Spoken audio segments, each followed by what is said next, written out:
It's time to be smart. When we control our institutions, we win. This is the most important news show on television of any racial background. Y'all put $2, $3, $4, $5, $10, $15, $20, $30 on this and keep this going. What you've done, Roland, since this crisis came out in full bloom. Anybody watching this, tell your friends, go back and look at the last 2 weeks, especially of Roland Martin Unfiltered. I mean, hell, go back and look at the last 2 days. You've had sitting United States senators today, Klobuchar and Harris. Whatever you have that you can bring to Roland Martin Unfiltered to support it, please do, because this information may literally save your life.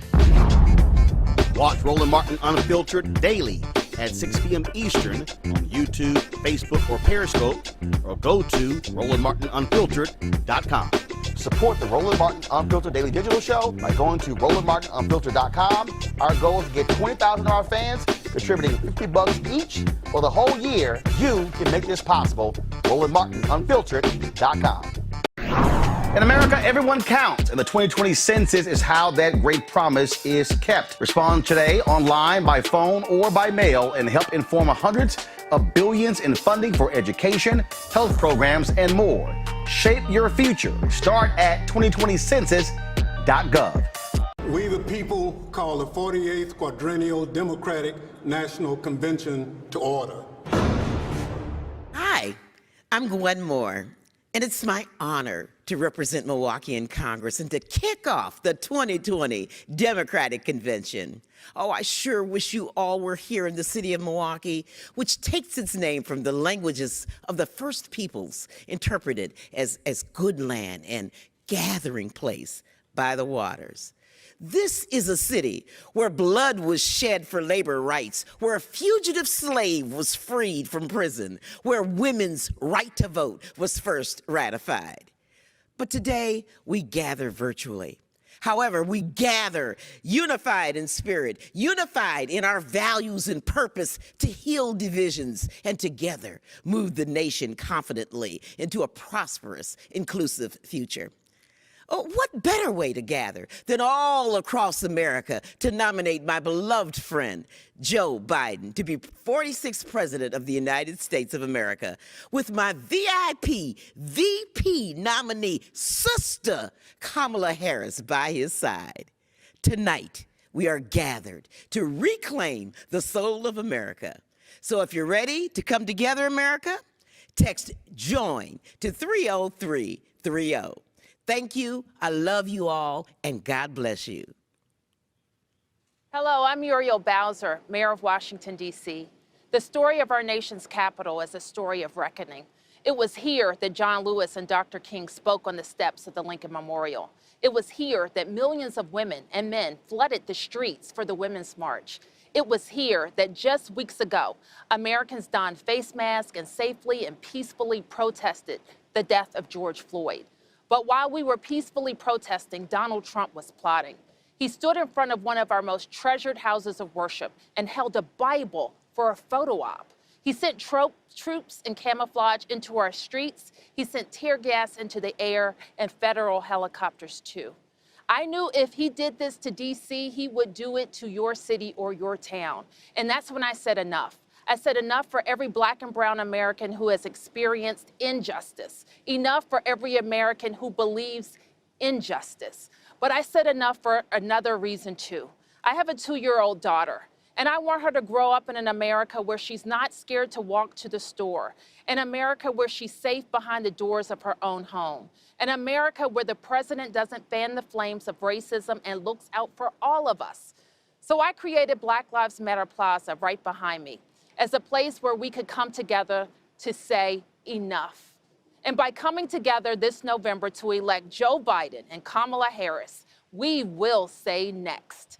Because we can't just paint those words behind me. We can't just say those words. We have to live those words. We have to undo the laws and systems that have codified racism for far too long. But we have to do something too. Each and every one of us challenge our own biases. If we see something, do something. Together we can turn this reckoning into a reimagining of a nation where we the people means all the people. There were a few people who stood on this very balcony as thousands of people peacefully protested in this city. One was our next vice president, my sister Kamala Harris. The others were members of George Floyd's family, who I'm honored to introduce now. Brother George was selfless. He always made sacrifices for his family, friends, and even complete strangers. George had a giving spirit, a spirit that has shown up on streets around our nation and around the world. People of all races, all ages, all genders, all backgrounds, peacefully protesting in the name of love and unity. It's a fitting legacy for our brother, but George should be alive today. Breonna Taylor should be alive today. Ahmaud Arbery should be alive today. Eric Garner should be alive today. Stephon Clark, Tatiana Jefferson, Sandra Bland, they should all be alive today. So it's up to us to carry on the fight for justice. Our actions will be their legacies. We must always find ourselves in what John Lewis called good trouble. For the names we do not know, the faces we'll never see, those who can't mourn because their murders didn't go viral. Please join me in a moment of silence to honor George and the many other souls we lost to hate and injustice. And when this moment ends, let's make sure we never stop saying their names.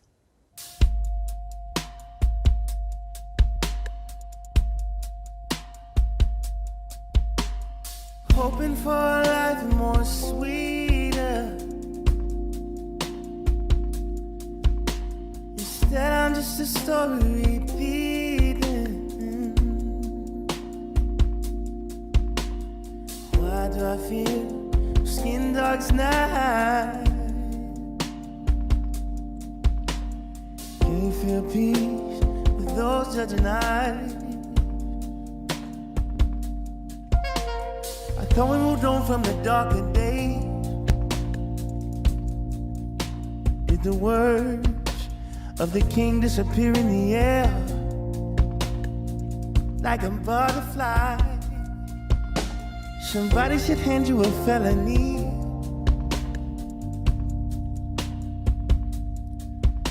Cause you stole from me my chance to be.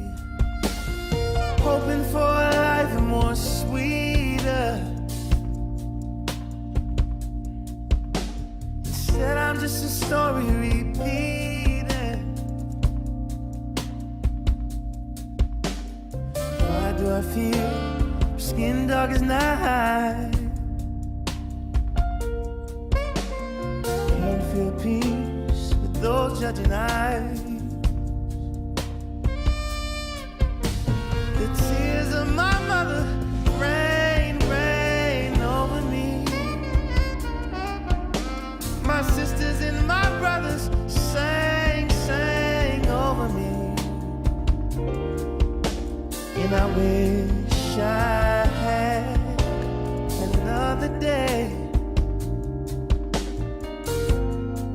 but it's just another day. Hoping for a life more sweeter. Instead, I'm just a story repeating. Why do I feel skin dark tonight? Can't feel peace with those judging eyes. My mother, rain, rain over me. My sisters and my brothers sang, sang over me. And I wish I had another day, but it's just another day.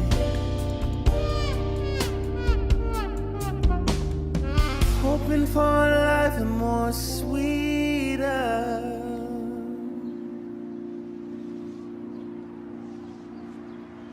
Hey everybody, how are you? Thanks for doing well, this. Mr. Vice President. Thank you, thank you, thank you. Jamira, tell the rest of the folks a little about your background. I started doing activism when I was 15. It was at the intersection of knowing both the perpetrator and a victim.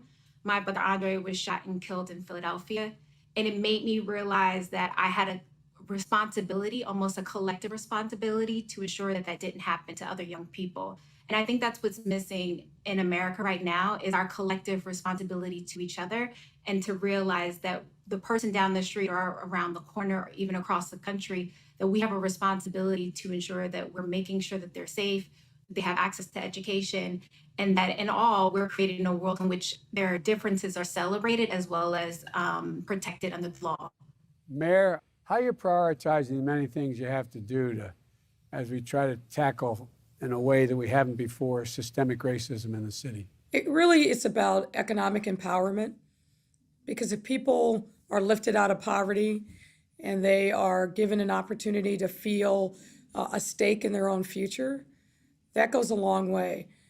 We're also challenging all kinds of institutions, from corporations to community-based organizations, to think about what they can do better to end systemic racism and make sure that we're uplifting the quality of life in communities, but also the voices of people that traditionally don't have a seat at the table.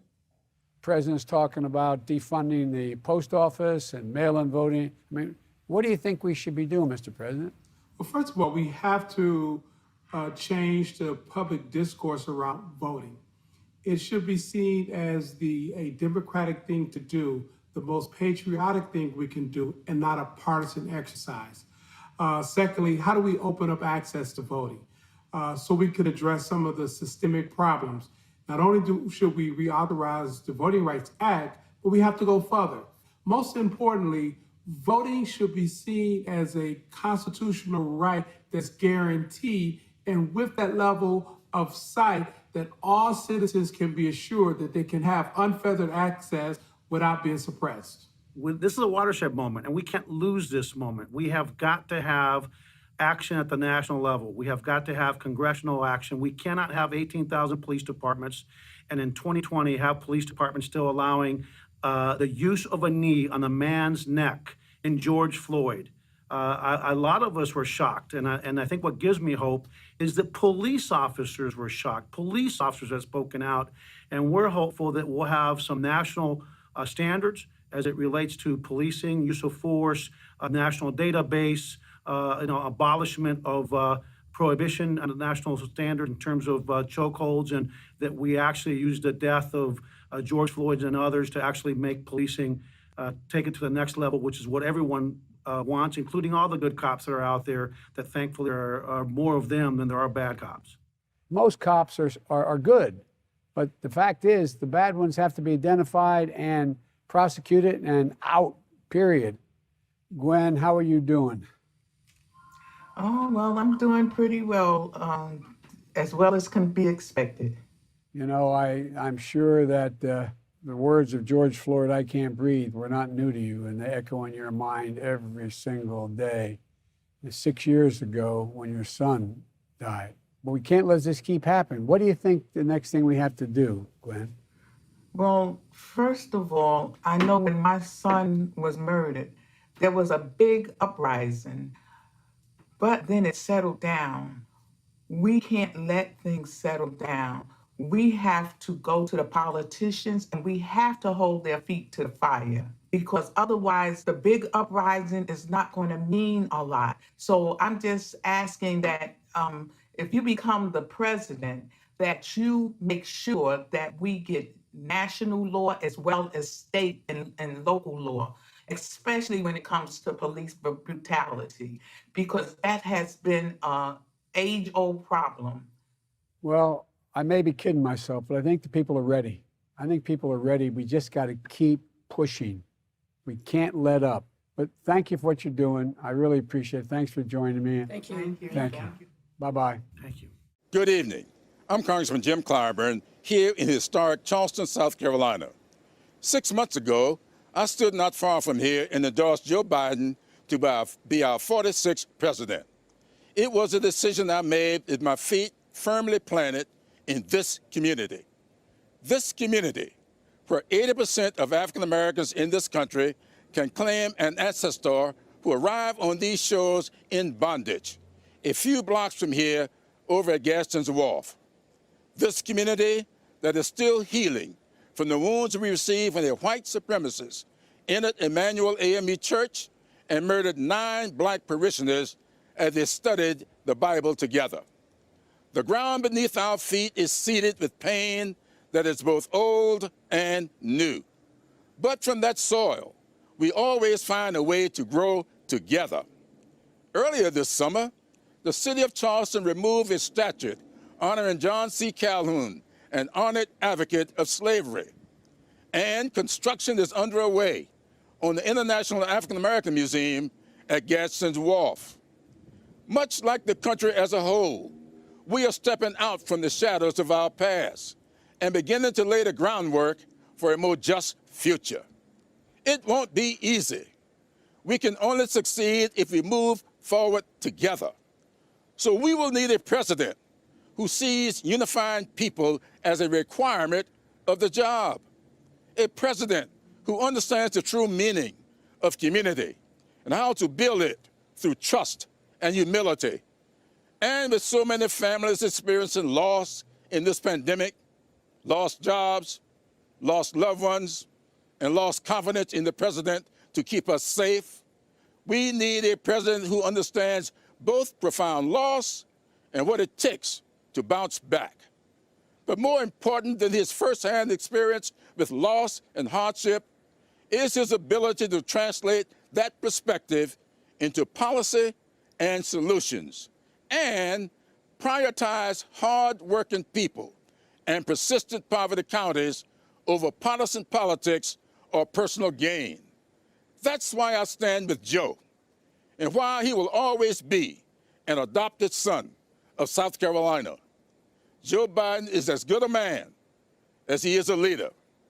I have said before and wish to reiterate tonight, we know Joe, but more importantly, Joe knows us. Think about the places that make your neighborhood feel like home. The barbershop, where you can catch up on the latest neighborhood news while you get your hair cut. The restaurant, where they know your order by heart. Or this art studio, where a creative guy with a great idea and a ton of hustle turned an abandoned building into a second home for the entire community. You know, economists will tell you that small businesses like this one are critically important to our recovery. But they're also just plain important. Without them, the places we call home just wouldn't be the same. That's the thing Joe Biden understands that Donald Trump never has and never will. When we talk about the economy, it's not just about the stock market. It's about whether you can find work that really means something to you, instead of feeling like you're supposed to be grateful just to get a paycheck. It's about whether people who didn't inherit millions from their parents can build a business from the ground up and have a real chance to compete. And it's about whether in the richest country on earth, everyone, including women and people of color, feel included and empowered. Economists will also tell you that Joe Biden's plan to rebuild our economy will create millions of jobs. But Joe will tell you that his plan is about more than that, because he's seen the world from a different perspective than most politicians. He knows what it's like to live in a real neighborhood, not just penthouse apartments. He knows what it's like to take the train to work, not just a chauffeured limousine. That's why he looks at our economic challenges the same way working people do. And he'll solve them in a way that puts working people first. Joe Biden respects America's workers because he truly understands the dignity of work. It's a hard time, and everyone's feeling it in different ways. And I know a lot of folks are reluctant to tune into a political convention right now, or to politics in general. Believe me, I get that. But I am here tonight because I love this country with all my heart. And it pains me to see so many people hurting. I've met so many of you. I've heard your stories. And through you, I have seen this country's promise. And thanks to so many who came before me, thanks to their toil and sweat and blood, I've been able to live that promise myself. That's the story of America. All those folks who sacrificed and overcame so much in their own times because they wanted something more, something better for their kids. There's a lot of beauty in that story. There's a lot of pain in it too. A lot of struggle and injustice and work left to do. And who we choose as our president in this election will determine whether or not we honor that struggle and chip away at that injustice and keep alive the very possibility of finishing that work. I am one of a handful of people living today who have seen firsthand the immense weight and awesome power of the presidency. And let me once again tell you this: the job is hard. It requires clear-headed judgment, a mastery of complex and competing issues, a devotion to facts and history, a moral compass, and an ability to listen, and an abiding belief that each of the 330 million lives in this country has meaning and worth. A president's words have the power to move markets. They can start wars or broker peace. They can summon our better angels or awaken our worst instincts. You simply cannot fake your way through this job. As I've said before, being president doesn't change who you are. It reveals who you are. Well, a presidential election can reveal who we are too. And 4 years ago, too many people chose to believe that their votes didn't matter. Maybe they were fed up. Maybe they thought the outcome wouldn't be close. Maybe the barriers felt too steep, whatever the reason. In the end, those choices sent someone to the Oval Office who lost the national popular vote by nearly 3 million votes. In one of the states that determined the outcome, the winning margin averaged out to just 2 votes per precinct. 2 votes. And we've all been living with the consequences. When my husband left office with Joe Biden at his side, we had a record-breaking stretch of job creation. We'd secured the right to health care for 20 million people. We were respected around the world, rallying our allies to confront climate change. And our leaders had worked hand in hand with scientists to help prevent an Ebola outbreak from becoming a global pandemic. 4 years later, the state of this nation is very different. More than 150,000 people have died, and our economy is in shambles because of a virus that this president downplayed for too long. It has left millions of people jobless. Too many have lost their health care. Too many are struggling to take care of basic necessities like food and rent. Too many communities have been left in the lurch to grapple with whether and how to open our schools safely. Internationally, we've turned our back, not just on agreements forged by my husband, but on alliances championed by presidents like Reagan and Eisenhower. And here at home, as George Floyd, Breonna Taylor, and a never-ending list of innocent people of color continue to be murdered, stating the simple fact that a Black life matters is still met with derision from the nation's highest office. Because whenever we look to this White House for some leadership or consolation or any semblance of steadiness, what we get instead is chaos, division, and a total and utter lack of empathy. Empathy, that's something I've been thinking a lot about lately. The ability to walk in someone else's shoes. The recognition that someone else's experience has value too. Most of us practice this without a second thought. If we see someone suffering or struggling, we don't stand in judgment, we reach out, because there, but for the grace of God, go I. It is not a hard concept to grasp. It's what we teach our children.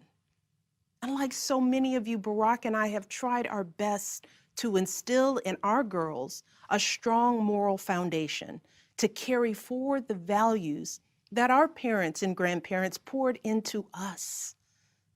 But right now, kids in this country are seeing what happens when we stop requiring empathy of one another.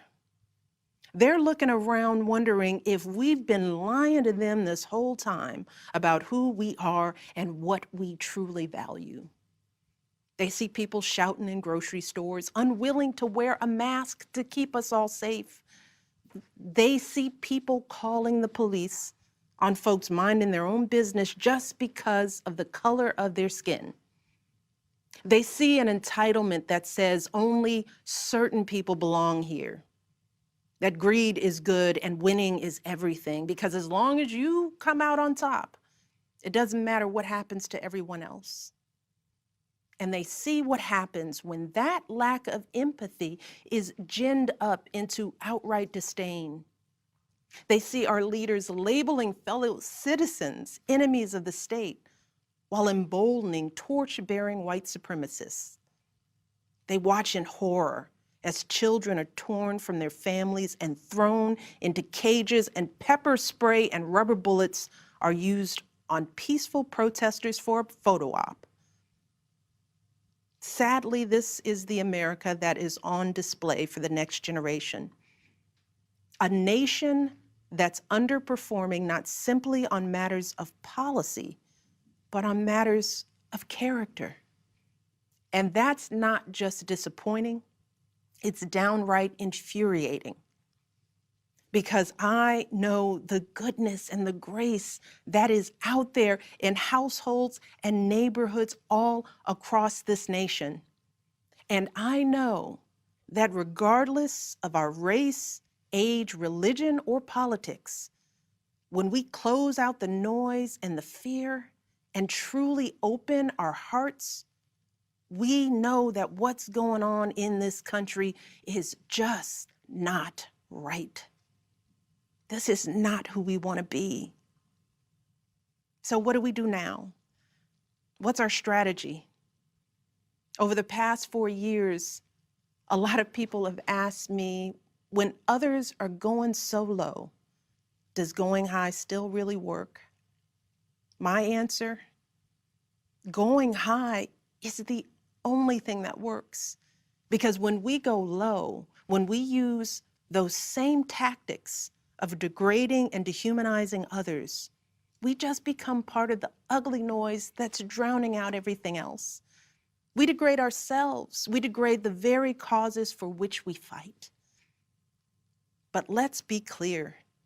Going high does not mean putting on a smile and saying nice things when confronted by viciousness and cruelty. Going high means taking the harder path. It means scraping and clawing our way to that mountaintop. Going high means standing fierce against hatred while remembering that we are one nation under God. And if we want to survive, we've got to find a way to live together and work together across our differences. And going high means unlocking the shackles of lies and mistrust with the only thing that can truly set us free, the cold, hard truth. So let me be as honest and clear as I possibly can. Donald Trump is the wrong president for our country. He has had more than enough time to prove that he can do the job, but he is clearly in over his head. He cannot meet this moment. He simply cannot be who we need him to be for us. It is what it is. Now, I understand that my message won't be heard by some people. We live in a nation that is deeply divided, and I am a Black woman speaking at the Democratic Convention. But enough of you know me by now. You know that I tell you exactly what I'm feeling. You know I hate politics, but you also know that I care about this nation. You know how much I care about all of our children. So if you take one thing from my words tonight, it is this. If you think things cannot possibly get worse, trust me, they can and they will if we don't make a change in this election. If we have any hope of ending this chaos, we have got to vote for Joe Biden like our lives depend on it. I know Joe. He is a profoundly decent man, guided by faith. He was a terrific vice president. He knows what it takes to rescue an economy, beat back a pandemic, and lead our country. And he listens. He will tell the truth and trust science. He will make smart plans and manage a good team. And he will govern as someone who's lived a life that the rest of us can recognize. When he was a kid, Joe's father lost his job. When he was a young senator, Joe lost his wife and his baby daughter. And when he was vice president, he lost his beloved son. So Joe knows the anguish of sitting at a table with an empty chair, which is why he gives his time so freely to grieving parents. Joe knows what it's like to struggle, which is why he gives his personal phone number to kids overcoming a stutter of their own. His life is a testament to getting back up. And he is going to channel that same grit and passion to pick us all up, to help us heal and guide us forward. Now, Joe is not perfect, and he'd be the first to tell you that. But there is no perfect candidate, no perfect president. And his ability to learn and grow, we find in that the kind of humility and maturity that so many of us yearn for right now. Because Joe Biden has served this nation his entire life without ever losing sight of who he is. But more than that, he has never lost sight of who we are, all of us. Joe Biden wants all of our kids to go to a good school, see a doctor when they're sick, live on a healthy planet. And he's got plans to make all of that happen. Joe Biden wants all of our kids, no matter what they look like, to be able to walk out the door without worrying about being harassed or arrested or killed. He wants all of our kids to be able to go to a movie or a math class without being afraid of getting shot. He wants all our kids to grow up with leaders who won't just serve themselves and their wealthy peers, but will provide a safety net for people facing hard times. And if we want a chance to pursue any of these goals, any of these most basic requirements for a functioning society, we have to vote for Joe Biden in numbers that cannot be ignored. Because right now, folks who know they cannot win fair and square at the ballot box are doing everything they can to stop us from voting. They're closing down polling places in minority neighborhoods. They're purging voter rolls. They're sending people out to intimidate voters, and they're lying about the security of our ballots. These tactics are not new. But this is not the time to withhold our votes in protest or play games with candidates who have no chance of winning. We have got to vote like we did in 2008 and 2012. We've got to show up with the same level of passion and hope for Joe Biden. We've got to vote early, in person if we can. We've got to request our mail-in ballots right now, tonight, and send them back immediately. And follow up to make sure they're received. And then make sure our friends and families do the same. We have got to grab our comfortable shoes, put on our masks, pack a brown bag dinner and maybe breakfast too, because we've got to be willing to stand in line all night if we have to. Look, we have already sacrificed so much this year. So many of you are already going that extra mile. Even when you're exhausted, you're mustering up unimaginable courage to put on those scrubs and give our loved ones a fighting chance. Even when you're anxious, you're delivering those packages, stocking those shelves, and doing all that essential work so that all of us can keep moving forward. Even when it all feels so overwhelming, working parents are somehow piecing it all together without childcare. Teachers are getting creative so that our kids can still learn and grow.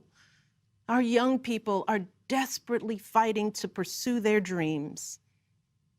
And when the horrors of systemic racism shook our country and our consciences, Millions of Americans of every age, every background rose up to march for each other, crying out for justice and progress. This is who we still are. Compassionate, resilient, decent people whose fortunes are bound up with one another. And it is well past time for our leaders to once again reflect our truth. So, it is up to us to add our voices and our votes to the chorus of history, echoing heroes like John Lewis, who said, "When you see something that is not right, you must say something. You must do something." That is the truest form of empathy. Not just feeling, but doing. Not just for ourselves or our kids, but for everyone, for all our kids.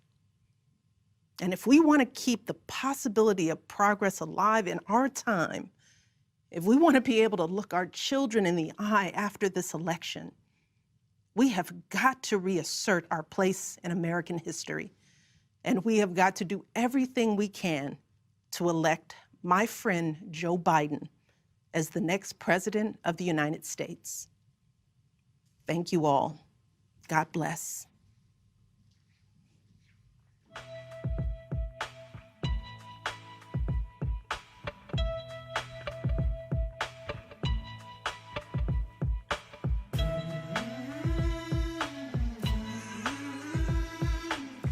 There's something happening here. What it is ain't exactly clear. There's a man with a gun over there telling me I got to beware. Think it's time we start. Children, what's that sound? Everybody look what's going down.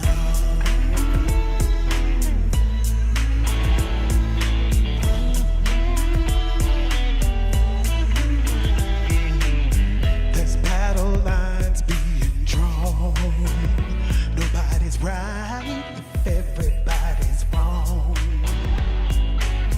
Young people speaking their minds, getting so much resistance from behind. We gotta stop. Children, what's that sound? Everybody look what's going down.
As our community comes together to support the fight against racial injustice, I want to take a second to talk about one thing we can do to ensure our voices are heard. Not tomorrow, but now. Have your voices heard in terms of what kind of future we want by taking the 2020 census today at 2020census.gov? Now, folks, let me help you out. The census is a count of everyone living in the country. It happens once every 10 years. It is mandated by the U.S. Constitution. The thing that's important is that the census informs funding, billions of dollars, how they are spent in our communities every single year.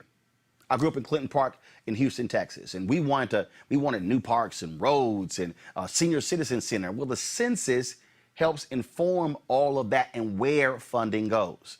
It also determines how many seats your state will get in the U.S. House of Representatives. Young black men and young children of color are historically undercounted, which means a potential loss of funding of services that helps our community. Folks, we have the power to change that. We have the power to help determine where hundreds of billions in federal funding go each year for the next 10 years. Funding that can impact our community, our neighborhoods, and our families and friends. Folks, responses are 100% confidential and can't be shared with your landlord, law enforcement, or any government agency.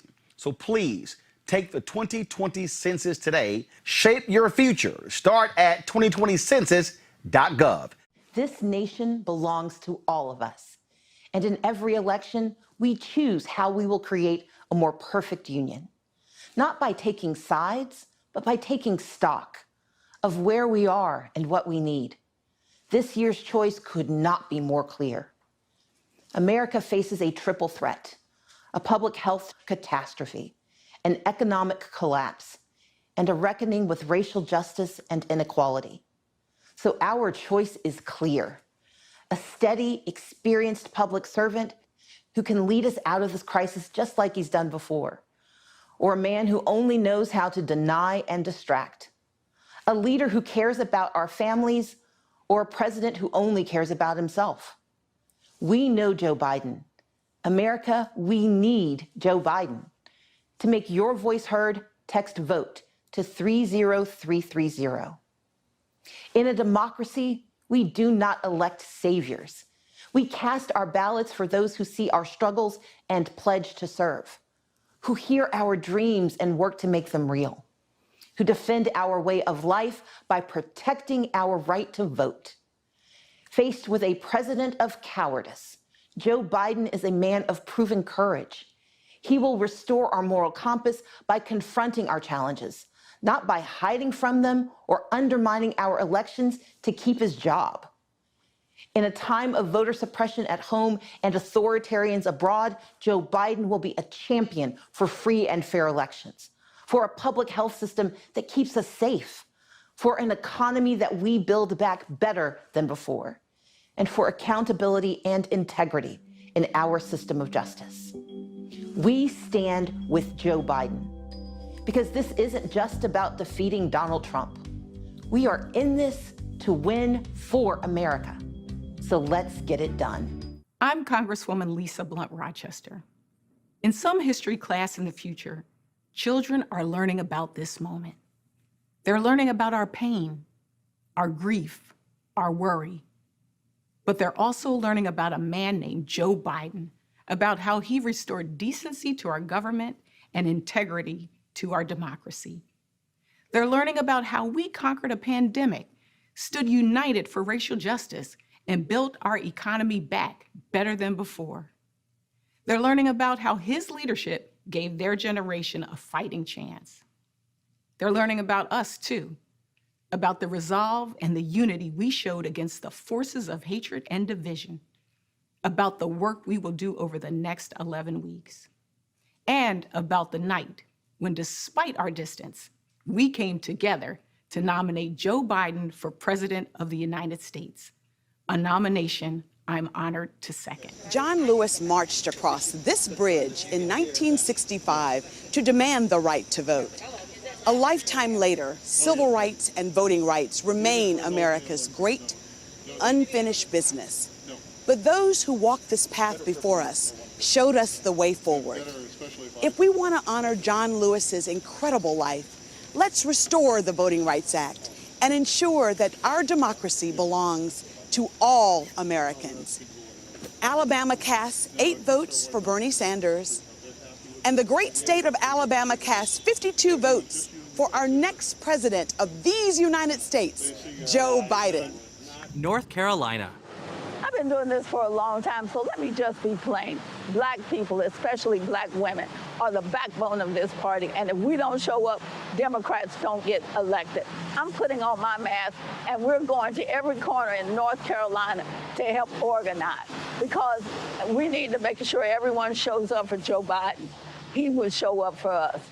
North Carolina cast 39 votes for Bernie Sanders and 83 votes for the next president of the United States, Joe Biden. Hi, I'm former Secretary of State Colin Powell.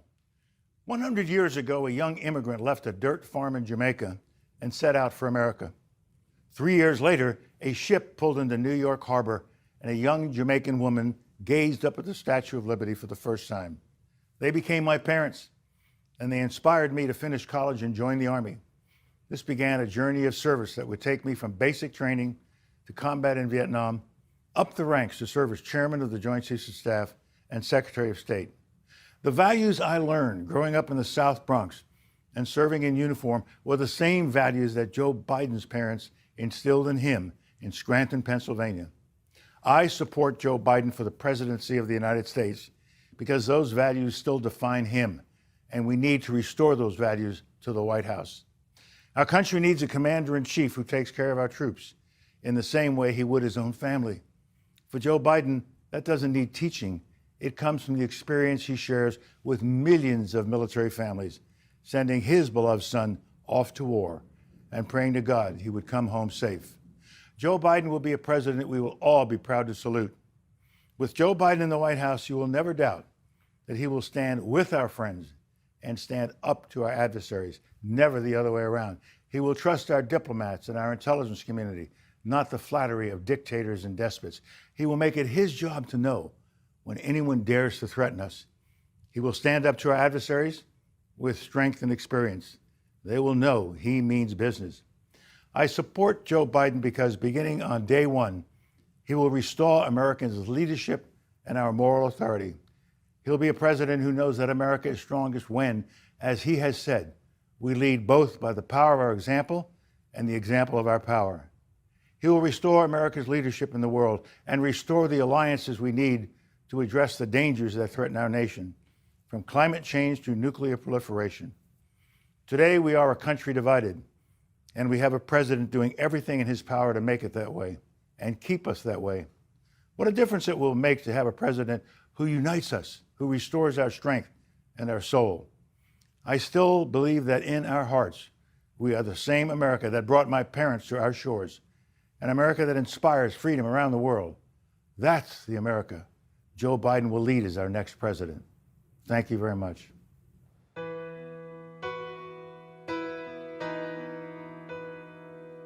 Oh, yeah.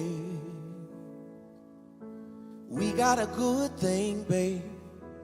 Whenever life is hard, we'll never lose our way, 'cause we both know who we are. Who knows about tomorrow? We don't know what's in the stars. I just know I'll always follow the light in your heart. So I'm not worried about us, and I've never been. We know how the story ends. We will never break. We will never break. Build on a foundation strong enough to stay. We will never break. As the water rises and the mountains shake, our love will remain. We will never, no, no, never. We will never, no, no, never. We will never, no, never. We will never, no. The world is dangerous, throw it all take, we will never break. We will never break. Build on a foundation strong enough to stay. We will never break. As the water rises and the mountains shake, our love will remain. We will never, no, no, never. We will never, no, no, never. We will never, no, never. We will never, no. We will never, no, never. We will, no.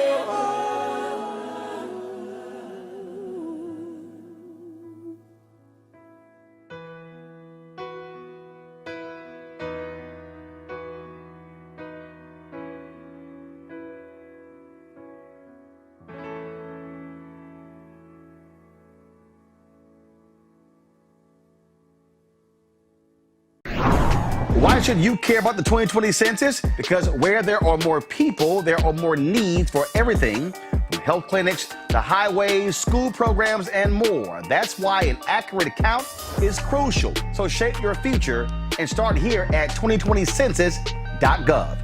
You want to support Roland Martin Unfiltered? Be sure to join our Bring the Funk fan club. Every dollar that you give to us supports our daily digital show. There's only one daily digital show out here that keeps it black and keep it real as Roland Martin Unfiltered. Support the Roland Martin Unfiltered daily digital show by going to RolandMartinUnfiltered.com. Our goal is to get 20,000 of our fans contributing $50 each for the whole year. You can make this possible. RolandMartinUnfiltered.com.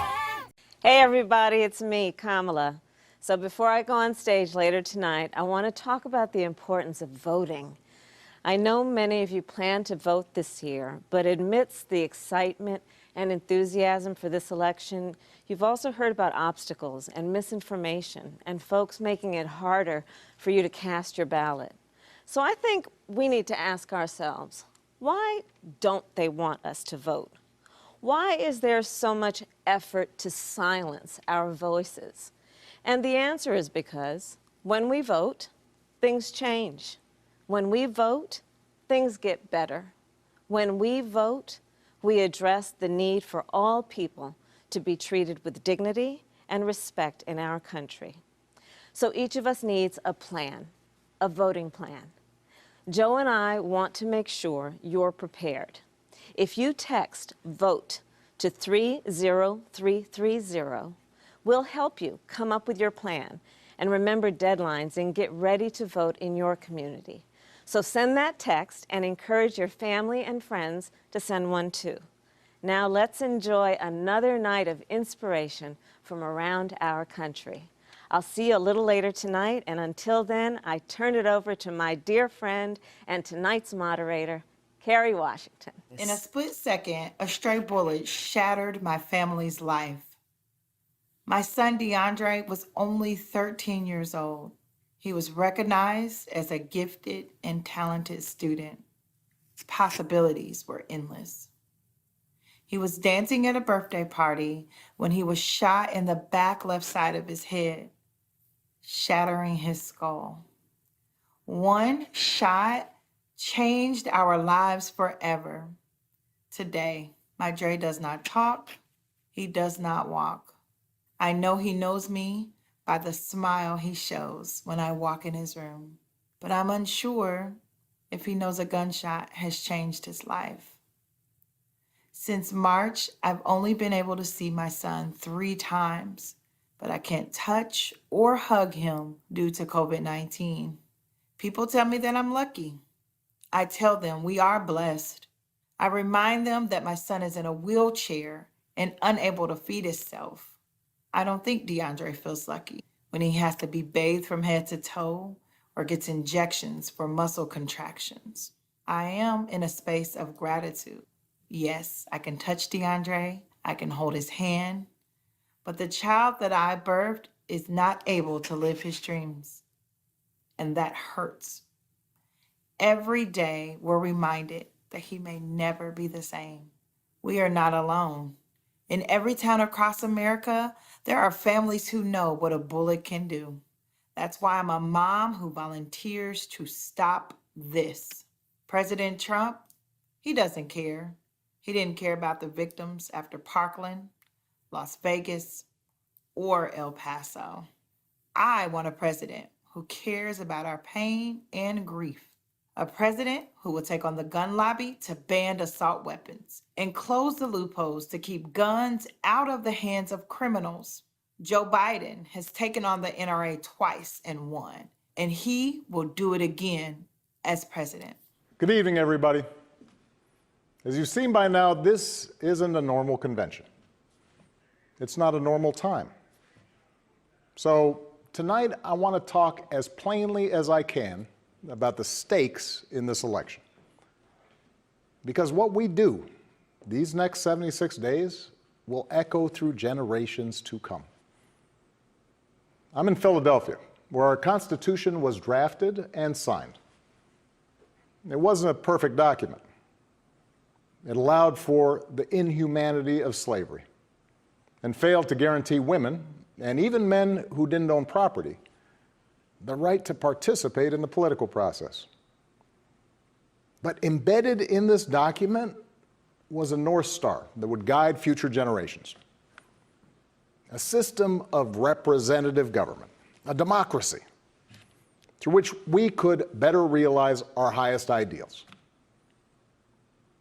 Through civil war and bitter struggles, we improved this Constitution to include the voices of those who'd once been left out. And gradually, we made this country more just and more equal and more free. The one constitutional office elected by all of the people is the presidency. So at a minimum, we should expect a president to feel a sense of responsibility for the safety and welfare of all 330 million of us, regardless of what we look like, how we worship, who we love, how much money we have, or who we voted for. But we should also expect a president to be the custodian of this democracy. We should expect that regardless of ego, ambition, or political beliefs, the president will preserve, protect, and defend the freedoms and ideals that so many Americans marched for, went to jail for, fought for, and died for. I have sat in the Oval Office with both of the men who are running for president. I never expected that my successor would embrace my vision or continue my policies. I did hope, for the sake of our country, that Donald Trump might show some interest in taking the job seriously, that he might come to feel the weight of the office and discover some reverence for the democracy that had been placed in his care. But he never did.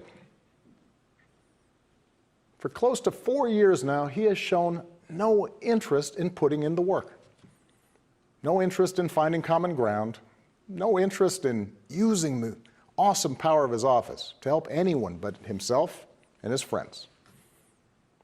No interest in treating the presidency as anything but one more reality show that he can use to get the attention he craves. Donald Trump hasn't grown into the job because he can't. And the consequences of that failure are severe. 170,000 Americans dead. Millions of jobs gone, while those at the top take in more than ever.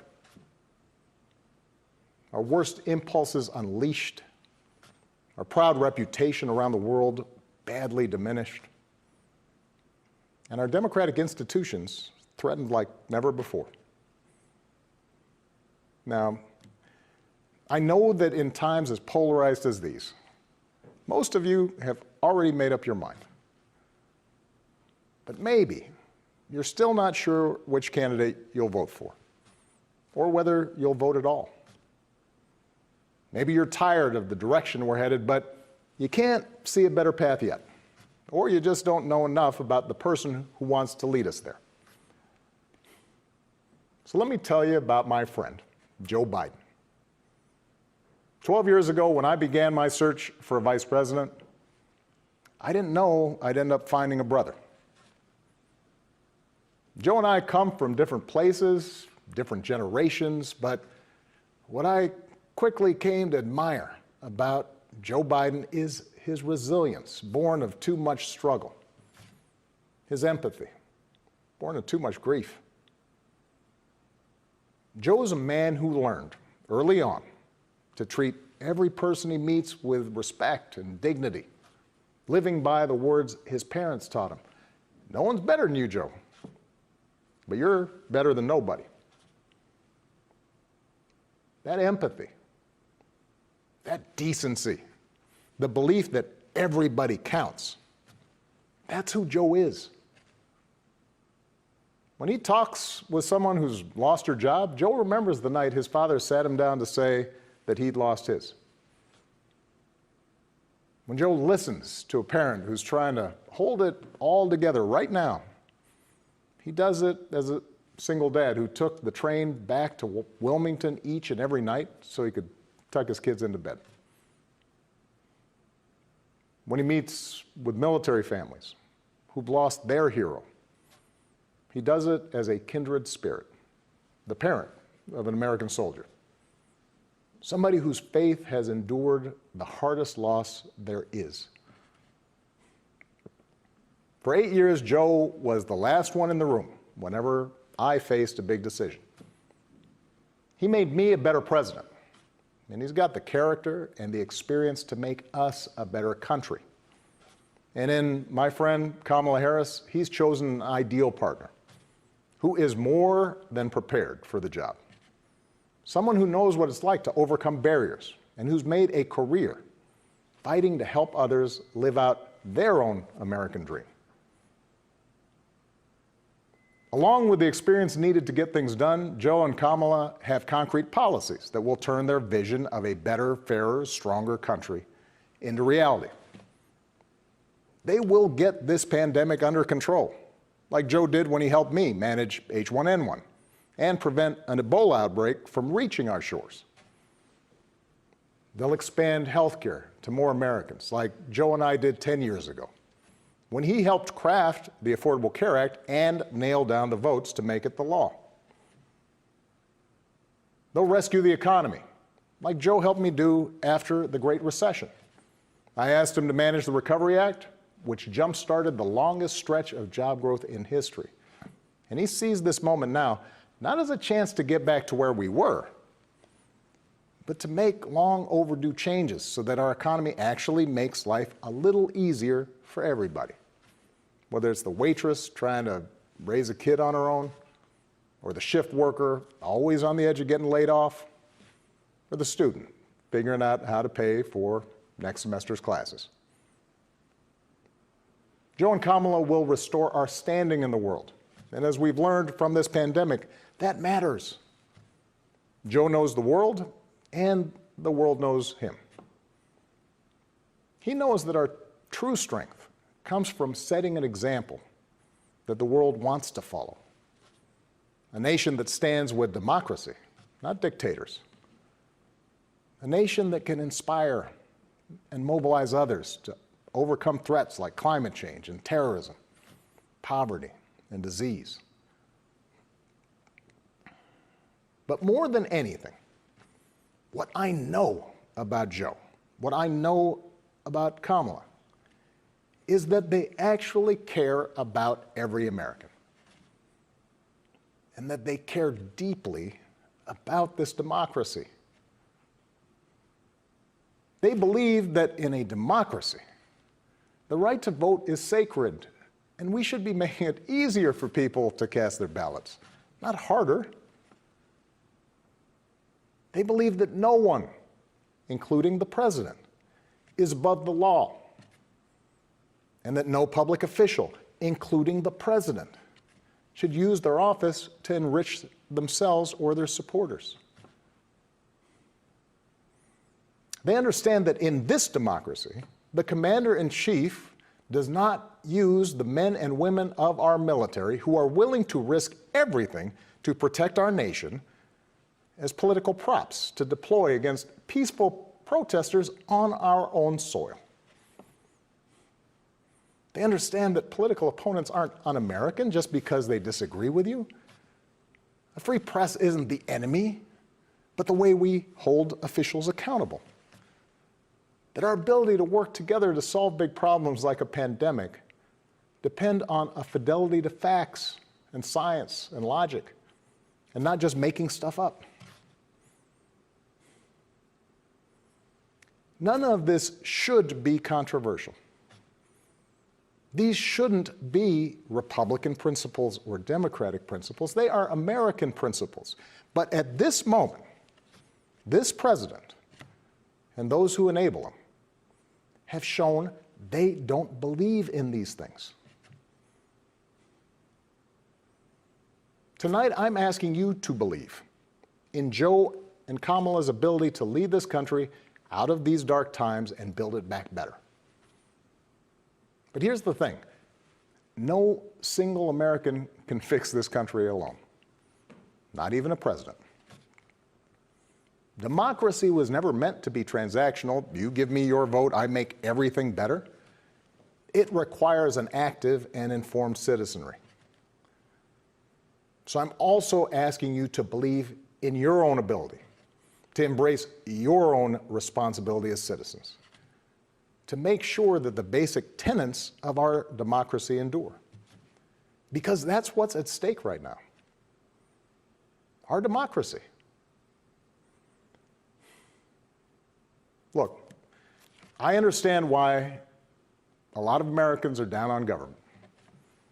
The way the rules have been set up and abused in Congress make it easier for special interests to stop progress than to make progress. Believe me, I know it. I understand why a white factory worker who's seen his wages cut or his job shipped overseas might feel like the government no longer looks out for him, and why a black mom might feel like it never looked out for her at all. I understand why a new immigrant might look around this country and wonder whether there's still a place for him here. Why a young person might look at politics right now, the circus of it all, the meanness and the lies and conspiracy theories, and think, what is the point? Well, here's the point. This president and those in power, those who benefit from keeping things the way they are counting on your cynicism. They know they can't win you over with their policies. So they're hoping to make it as hard as possible for you to vote and to convince you that your vote does not matter. That is how they win. That is how they get to keep making decisions that affect your life and the lives of the people you love. That's how the economy will keep getting skewed to the wealthy and well-connected. How our health systems will let more people fall through the cracks. That's how a democracy withers, until it's no democracy at all. And we cannot let that happen. Do not let them take away your power. Do not let them take away your democracy. Make a plan right now for how you are going to get involved and vote. Do it as early as you can and tell your family and friends how they can vote too. Do what Americans have done for over 2 centuries when faced with even tougher times than this. All those quiet heroes who found the courage to keep marching, keep pushing in the face of hardship and injustice. Last month, we lost a giant of American democracy in John Lewis. And some years ago, I sat down with John and a few remaining leaders of the early civil rights movement. One of them told me he never imagined he'd walk into the White House and see a president who looked like his grandson. And then he told me that he had looked it up. And it turned out that on the very day that I was born, he was marching into a jail cell, trying to end Jim Crow segregation in the South. What we do echoes through generations. Whatever our backgrounds, we are all the children of Americans who fought the good fight. Great-grandparents working in fire traps and sweatshops without rights or representation. Farmers losing their dreams to dust. Irish and Italians and Asians and Latinos told, go back where you come from. Jews and Catholics, Muslims and Sikhs made to feel suspect for the way they worshiped. Black Americans chained and whipped and hanged, spit on for trying to sit at lunch counters, beaten for trying to vote. If anyone had a right to believe that this democracy did not work and could not work, it was those Americans, our ancestors. They were on the receiving end of a democracy that had fallen short all their lives. They knew how far the daily reality of America strayed from the myth. And yet, instead of giving up, they joined together. And they said, somehow, some way, we are going to make this work. We are going to bring those words in our founding documents to life.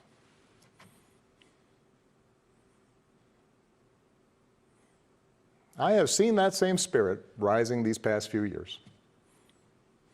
Folks of every age and background who packed city centers and airports and rural roads so that families wouldn't be separated, so that another classroom wouldn't get shot up, so that our kids won't grow up on an uninhabitable planet. Americans of all races joining together to declare, in the face of injustice and brutality at the hands of the state, that Black lives matter. No more, but no less. So that no child in this country feels the continuing sting of racism. To the young people who led us this summer, telling us we need to be better, in so many ways, you are this country's dreams fulfilled. Earlier generations had to be persuaded that everyone has equal worth. For you, it's a given, a conviction. And what I want you to know is that for all its messiness and frustrations, your system of self-government can be harnessed to help you realize those convictions for all of us. You can give our democracy new meaning. You can take it to a better place. You're the missing ingredient. The ones who will decide whether or not America becomes the country that fully lives up to its creed. That work will continue long after this election. But any chance of success depends entirely on the outcome of this election. This administration has shown it will tear our democracy down if that's what it takes for them to win.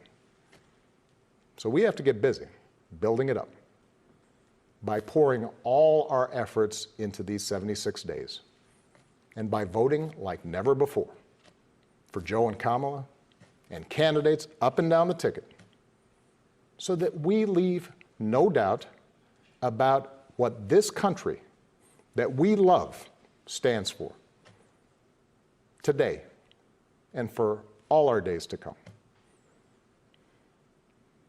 Stay safe. God bless.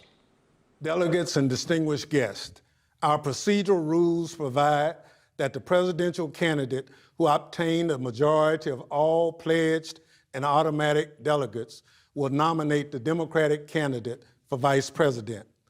In accordance with our rules, Vice President Biden has nominated Senator Kamala Harris as his vice presidential candidate.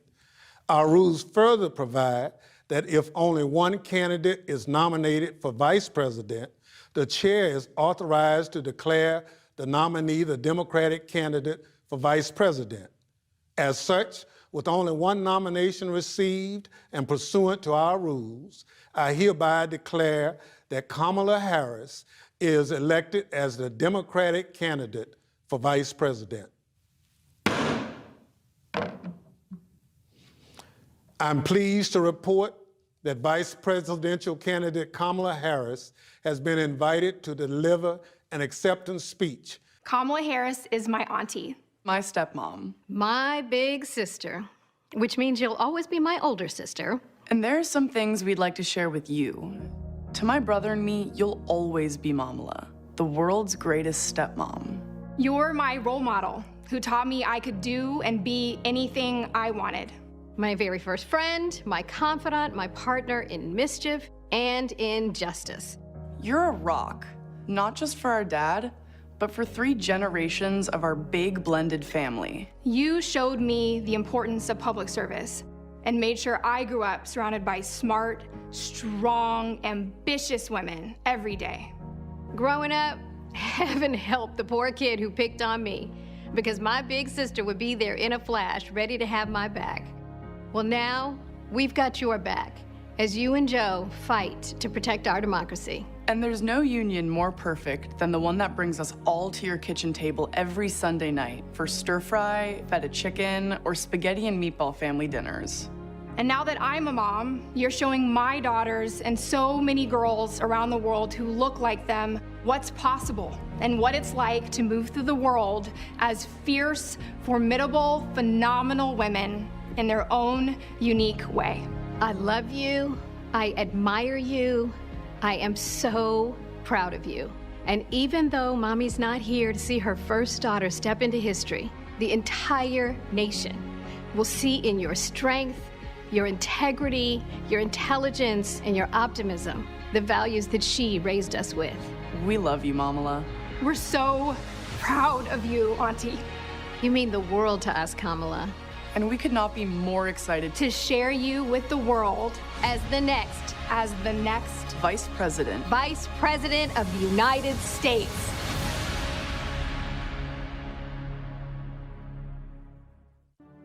Joe Biden has selected Kamala Harris as his running mate. She is the first Black woman, first South Asian woman to be named on the Democratic ticket. This is an historic pick. Someone who looks like us on a presidential ticket. That's crazy. Kamala Harris is us. She was born in Oakland. The daughter of immigrants. The daughter of Chandler. Big sister and protector. She is an HBCU grad. She is a woman of many firsts. Ella reconoce el trabajo duro. She's a hard worker, a really hard worker. She's brilliant, she's smart, she's tough, and she's got a big future. She's probably one of the best role models. Kamala Harris is like a dream to me. Senator Harris cares about people. There's no doubt about it. When she says for the people, it is in every ounce of who she is. She's for us. She's for us. She fights for women's rights. She fights to end mass incarceration. She is a fearless advocate for the voiceless. The litmus test for America is how we are treating Black women. Now I'm talking about someone who can fight for Black people, brown people, undocumented people, LGBT people, disabled people, young people, old people, all of America. It's about all of us knowing our power, each of us, to lift people up, right? And to remind them that we see them and we hear them and that they matter.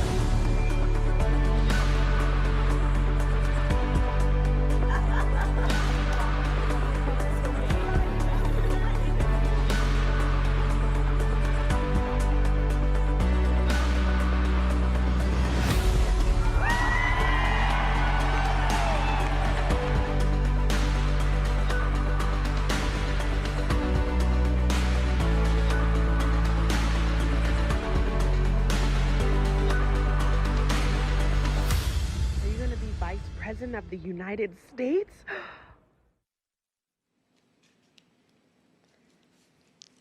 Greetings, America. It is truly an honor to be speaking with you tonight. That I am here tonight is a testament to the dedication of generations before me, women and men who believed so fiercely in the promise of equality, liberty, and justice for all. This week marks the 100th anniversary of the passage of the 19th Amendment, and we celebrate the women who fought for that right. Yet so many of the Black women who helped secure that victory were still prohibited from voting long after its ratification. But they were undeterred. Without fanfare or recognition, they organized and testified and rallied and marched and fought, not just for their vote, but for a seat at the table. These women and the generations that followed worked to make democracy and opportunity real in the lives of all of us who followed. They paved the way for the trailblazing leadership of Barack Obama and Hillary Clinton. And these women inspired us to pick up the torch and fight on. Women like Mary Church Terrell, Mary Cloyd Bethune, Fannie Lou Hamer, and Diane Nash, Constance Baker Motley, and the great Shirley Chisholm. We're not often taught their stories, but as Americans, we all stand on their shoulders. And there's another woman whose name isn't known, whose story isn't shared, another woman whose shoulders I stand on, and that's my mother, Shamala Gopalan Harris. She came here from India at age 19 to pursue her dream of curing cancer. At the University of California, Berkeley, she met my father, Donald Harris, who had come from Jamaica to study economics. They fell in love in that most American way while marching together for justice in the civil rights movement of the 1960s. In the streets of Oakland and Berkeley, I got a stroller's eye view of people getting into what the great John Lewis called good trouble. When I was 5, my parents split, and my mother raised us mostly on her own. Like so many mothers, she worked around the clock to make it work, packing lunches before we woke up and paying bills after we went to bed, helping us with homework at the kitchen table and shuttling us to church for choir practice. She made it look easy, though it never was. My mother instilled in my sister Maya and me the values that would chart the course of our lives. She raised us to be proud, strong Black women, and she raised us to know and be proud of our Indian heritage. She taught us to put family first, the family you're born into and the family you choose. Family is my husband, Doug, who I met on a blind date set up by my best friend. Family is our beautiful children, Cole and Ella, who call me Mamala. Family is my sister. Family is my best friend, my nieces, and my godchildren. Family is my uncles, my aunts, and my chitties. Family is Mrs. Shelton, my second mother who lived 2 doors down and helped raise me. Family is my beloved Alpha Kappa Alpha, our Divine Nine, and my HBCU brothers and sisters. Family is the friends I turn to when my mother, the most important person in my life, passed away from cancer. And even as she taught us to keep our family at the center of our world, she also pushed us to see a world beyond ourselves. She taught us to be conscious and compassionate about the struggles of all people, to believe public service is a noble cause and the fight for justice is a shared responsibility. That led me to become a lawyer, a district attorney, attorney general, and a United States senator. And at every step of the way, I've been guided by the words I spoke from the first time I stood in a courtroom. Kamala Harris, for the people. I have fought for children and survivors of sexual assault. I fought against transnational criminal organizations. I took on the biggest banks and helped take down one of the biggest for-profit colleges. I know a predator when I see one. My mother taught me that service to others gives life purpose and meaning. And oh, how I wish she were here tonight, but I know she's looking down on me from above. I keep thinking about that 25-year-old Indian woman, all of 5 feet tall, who gave birth to me at Kaiser Hospital in Oakland, California. On that day, she probably could have never imagined that I would be standing before you now and speaking these words. I accept your nomination for Vice President of the United States of America. I do so committed to the values she taught me, to the word that teaches me to walk by faith and not by sight, and to a vision passed on through generations of Americans, one that Joe Biden shares, a vision of our nation as a beloved community, where all are welcome, no matter what we look like, no matter where we come from, or who we love. A country where we may not agree on every detail, but we are united by the fundamental belief that every human being is of infinite worth, deserving of compassion, dignity, and respect. A country where we look out for one another, where we rise and fall as one, where we face our challenges and celebrate our triumphs together. Today, that country feels distant. Donald Trump's failure of leadership has cost lives and livelihoods. If you're a parent struggling with your child's remote learning, or you're a teacher struggling on the other side of that screen, you know what we're doing right now is not working.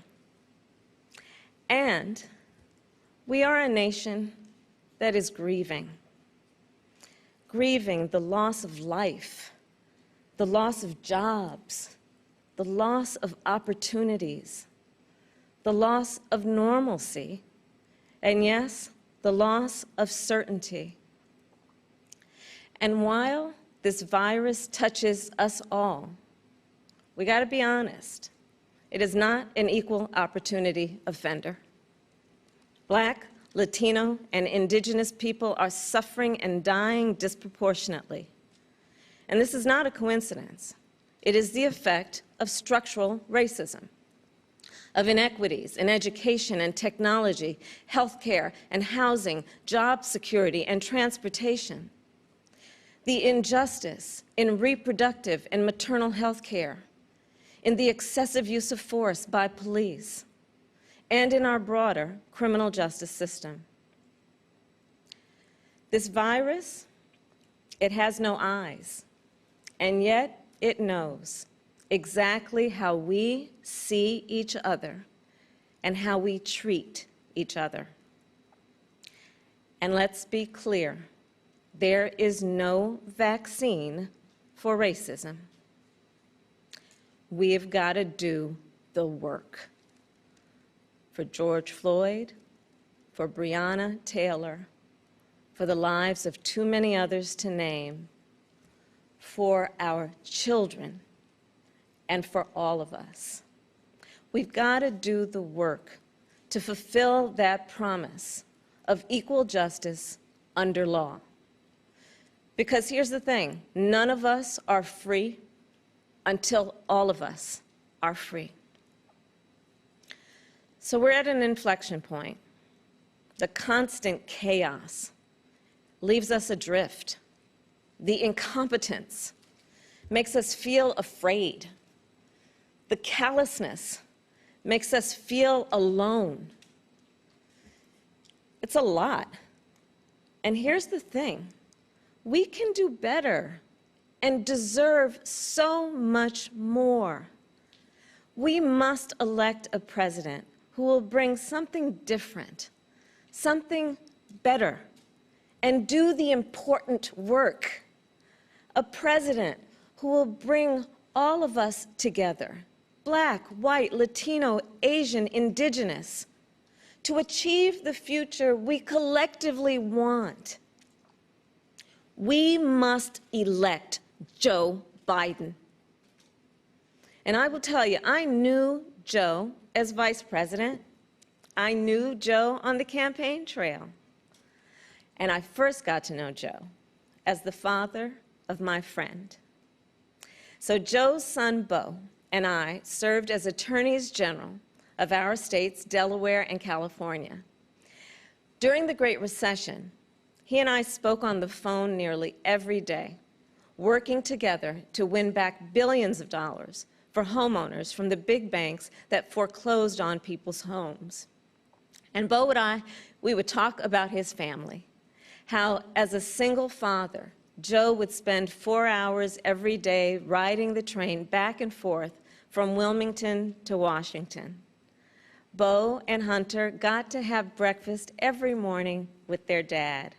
They went to sleep every night with the sound of his voice reading bedtime stories.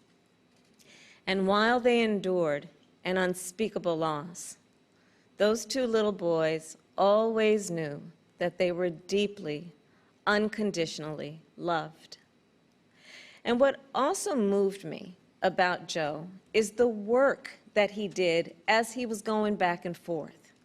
This is the leader who wrote the Violence Against Women Act and enacted the assault weapons ban, who as vice president implemented the Recovery Act, which brought our country back from the Great Recessions. He championed the Affordable Care Act, protecting millions of Americans with pre-existing conditions, who spent decades promoting American values and interests around the world. Joe, he believes we stand with our allies and stand up to our adversaries. Right now, we have a president who turns our tragedies into political weapons. Joe will be a president who turns our challenges into purpose. Joe will bring us together to build an economy that doesn't leave anyone behind, where a good-paying job is the floor, not the ceiling. Joe will bring us together to end this pandemic and make sure that we are prepared for the next one. Joe will bring us together to squarely face and dismantle racial injustice, furthering the work of generations. Joe and I believe that we can build that beloved community, one that is strong and decent, just and kind, one in which we can all see ourselves. That's the vision that our parents and grandparents fought for, the vision that made my own life possible, the vision that makes the American promise, for all its complexities and imperfections, a promise worth fighting for. So make no mistake, the road ahead is not easy. We may stumble. We may fall short. But I pledge to you that we will act boldly and deal with our challenges honestly. We will speak truths, and we will act with the same faith in you that we ask you to place in us. We believe that our country, all of us, will stand together for a better future. And we already are. We see it in the doctors, the nurses, the home health care workers, and frontline workers who are risking their lives to save people they've never met. We see it in the teachers and truck drivers, the factory workers and farmers, the postal workers and poll workers, all putting their own safety on the line to help us get through this pandemic. And we see it in so many of you who are working, not just to get us through our current crisis, but to somewhere better. There's something happening all across our country. It's not about Joe or me. It's about you. And it's about us. People of all ages and colors and creeds who are, yes, taken to the streets, and also persuading our family members, rallying our friends, organizing our neighbors, and getting out the vote. And we have shown that when we vote, we expand access to health care and expand access to the ballot box and ensure that more working families can make a decent living. And I'm so inspired by a new generation. You are pushing us to realize the ideals of our nation, pushing us to live the values we share: decency and fairness, justice and love. You are patriots who remind us that to love our country is to fight for the ideals of our country. In this election, we have a chance to change the course of history. We're all in this fight. You, me, and Joe, together. What an awesome responsibility. What an awesome privilege. So let's fight with conviction. Let's fight with hope. Let's fight with confidence in ourselves and a commitment to each other, to the America we know is possible, the America we love. And years from now, this moment will have passed, and our children and our grandchildren will look in our eyes, and they're going to ask us, where were you when the stakes were so high? They will ask us, what was it like? And we will tell them. We will tell them not just how we felt, we will tell them what we did. Thank you. God bless you, and God bless the United States of America.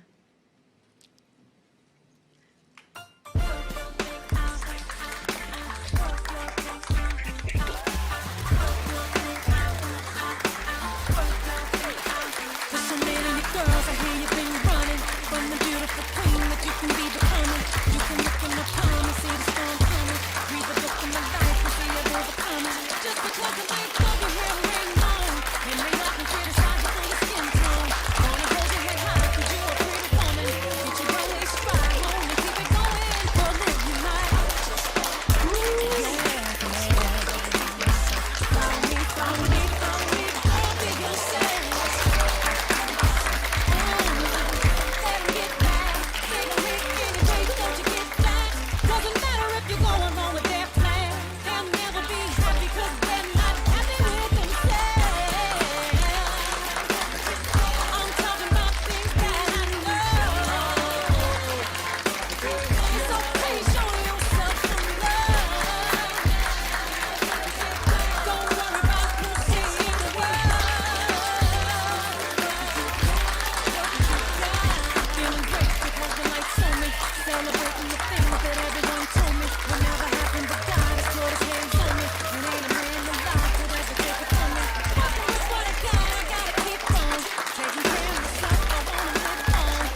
Thank you, Senator Harris. So powerful. To close out the night, we've got some amazing music from the incomparable Jennifer Hudson, as well as some highlights from tonight. And then tomorrow, we'll hear from more Americans fighting for a more perfect union, fighting for all of us. And finally, Joe Biden will officially accept the nomination for president. I'll be tuning in. I hope you will too. Thank you for letting me be a part of your night.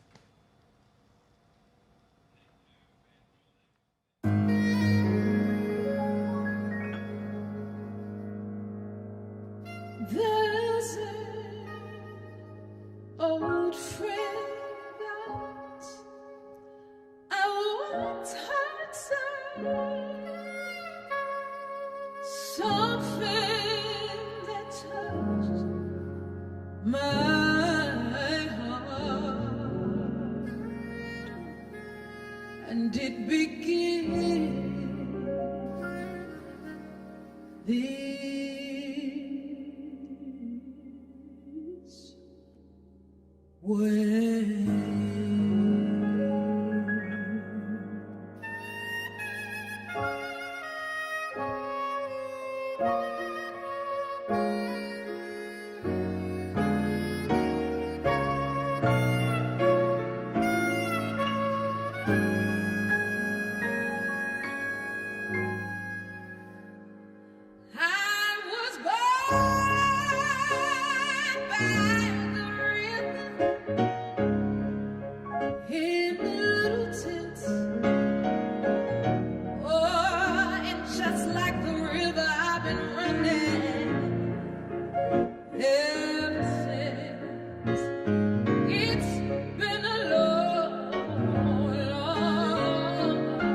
Our 2020 census and include everyone who lived with you as of April 1st. Kids, uncles, anyone. They don't even have to be family. Now remember, this count helps inform where billions in federal funding goes each year. So shape your future and start here at 2020census.gov. Good evening. I'm Keshia Lance Bottoms, a mother of 4 and mayor of Atlanta, Georgia, cradle of the civil rights movement, and like so many other cities, a place where the struggle for human dignity continues. I'm proud to have grown up in this city, educated in its public schools, and blessed to have known our hometown heroes like Dr. Joseph Lowry, Dr. C.T. Vivian, and our teacher, our friend, our conscience, our congressman, John Lewis. He walked gently amongst us, not as a distant icon, but as a God-fearing man who did what he could to fulfill the as yet unfulfilled promise of America.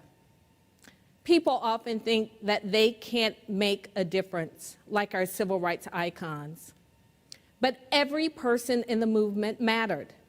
Those who made the sandwiches, swept the church floors, stuffed the envelopes. They too changed America, and so can we. The baton has now been passed to each of us. We've cried out for justice. We have gathered in our streets to demand change. And now we must pass on the gift John Lewis sacrificed to give us. We must register and we must vote. In his parting essay written to us, Congressman Lewis expressed his pride in the activism that has swept our country. And he reminded us that if we fail to exercise our right to vote, we can lose it.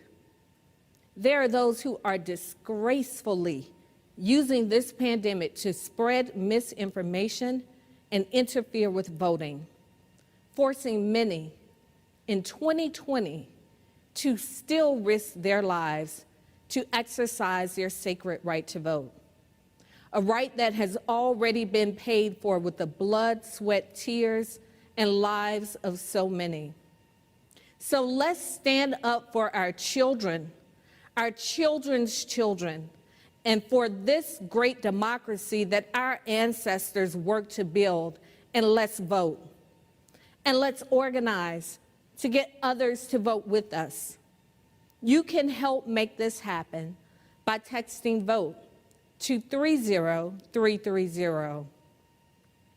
We know how important it is that we elect real leaders like Joe Biden and Kamala Harris, people of honor and integrity who hold justice close to their hearts and believe that the lives of my 4 Black children matter.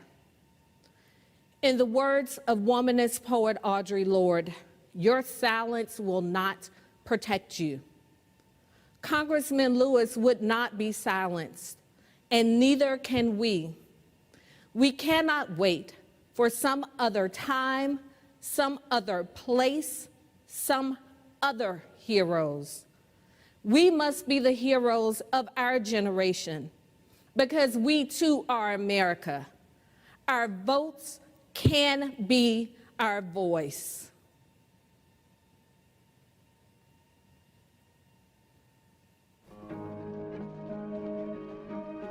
Was something deep down within me, moving me, that I could no longer be satisfied or go along with an evil system.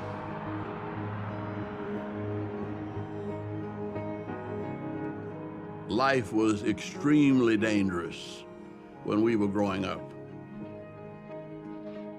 John Lewis had the respect of everybody because he was the one who demonstrated the most courage. He'd been beaten and knocked down and get up and go to find another battle. John was focused on ending voter suppression, and it wasn't that he was a great orator, it's that he was a great spirit. The power of spirituality and humility, and the willingness to suffer rather than to inflict suffering.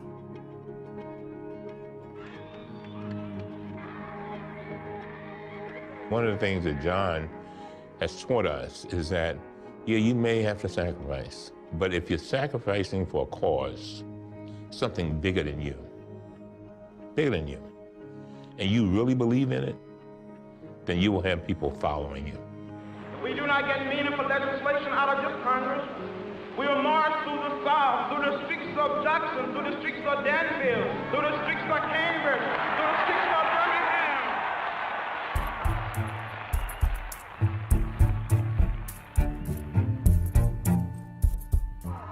I think he is the singular figure that has tried to carry out the work of our nonviolent campaigns into the halls of Congress.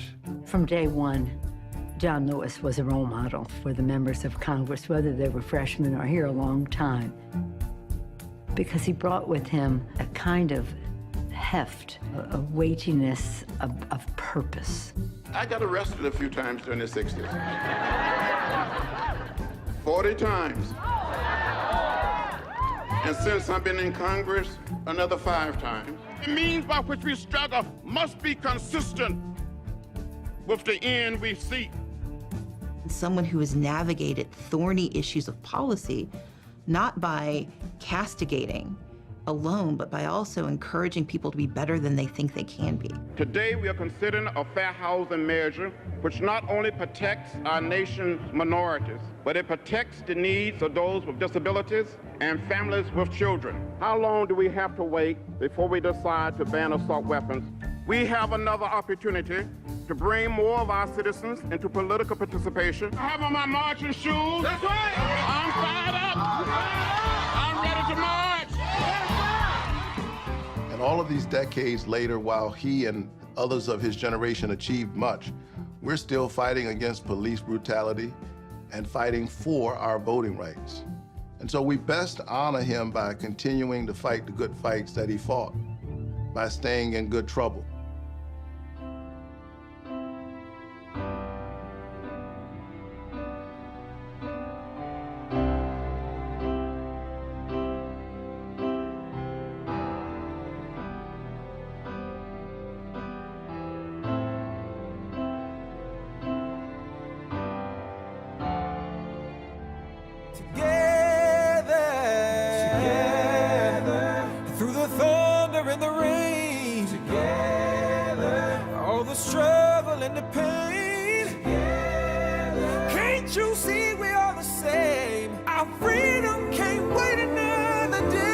Together, let's fight. Fight for what's right. No matter how long or how dark the night. We will create the beloved community. We will redeem the soul of America. As a nation and as a people, we will get there. Climb to the mountain top, and one day we'll win together.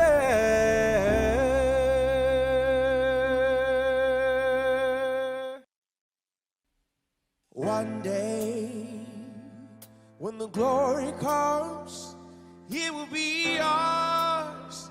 It will be ours. Oh, one day, when the war is won, we will be sure, we will be sure. Oh, glory, glory, glory. Oh, glory, glory.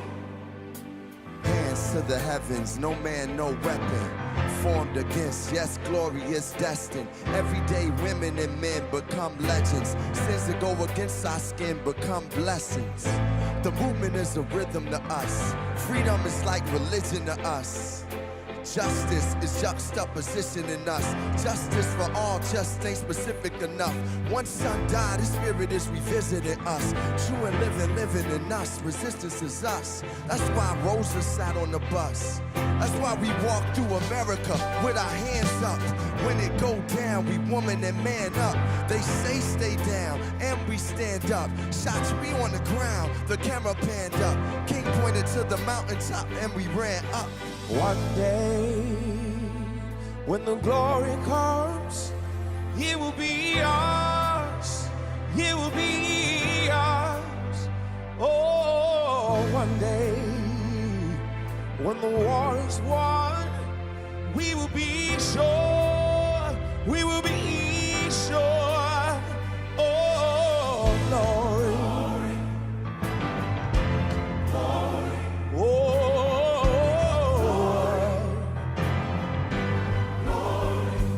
Now the war is not over, victory isn't won, but we'll fight on to the finish. And when it's all done, we'll cry, glory, oh, glory, oh, glory, we'll cry, glory, oh, glory,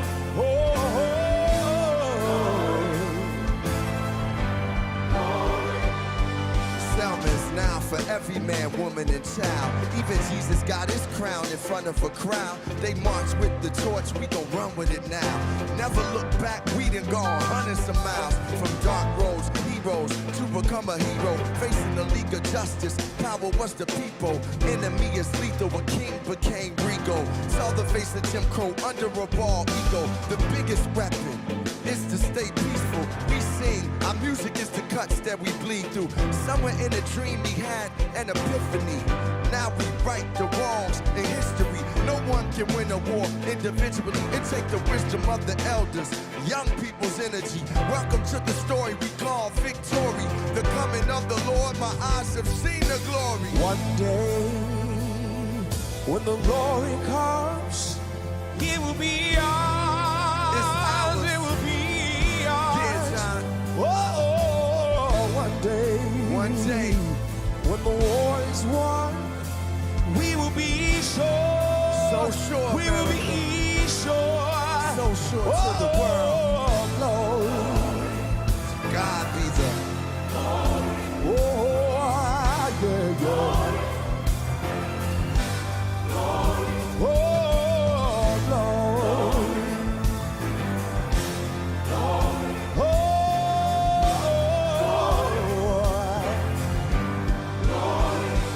When the war is won, when it's all said and done, we'll cry glory. Oh, glory.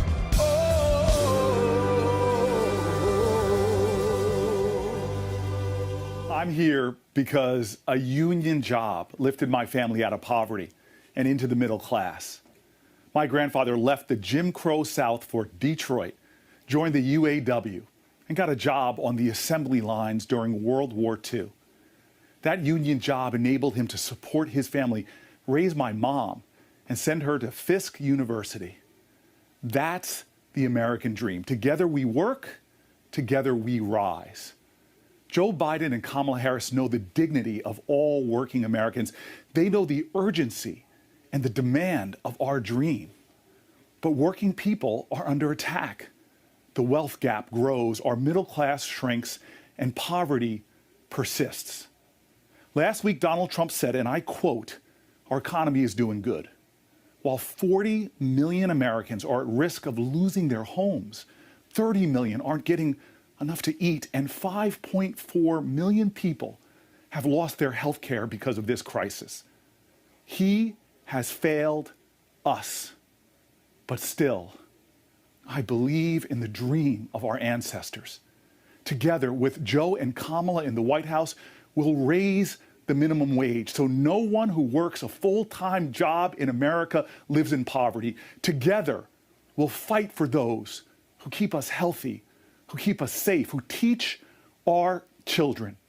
We'll stand for those who cook and serve and clean, who plant and harvest, who pack, and always those who deliver, whose hands are thick with calluses, like my granddad's were, who lifted me high, who held mine when I was a boy.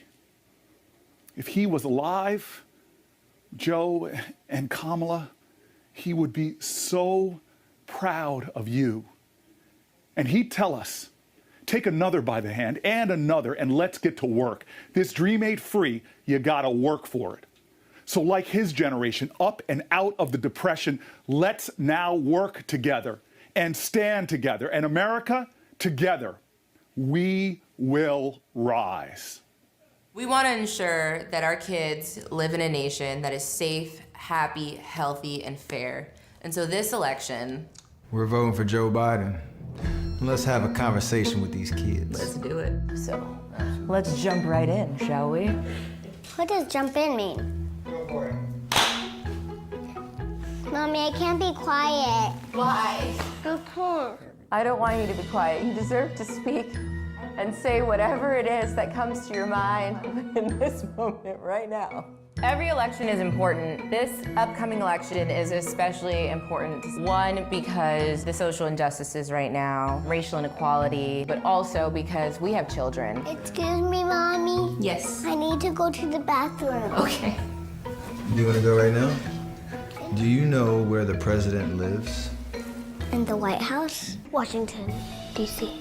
Do you know what the president's job is? To tell what happened to the world. That's good. That's a good one.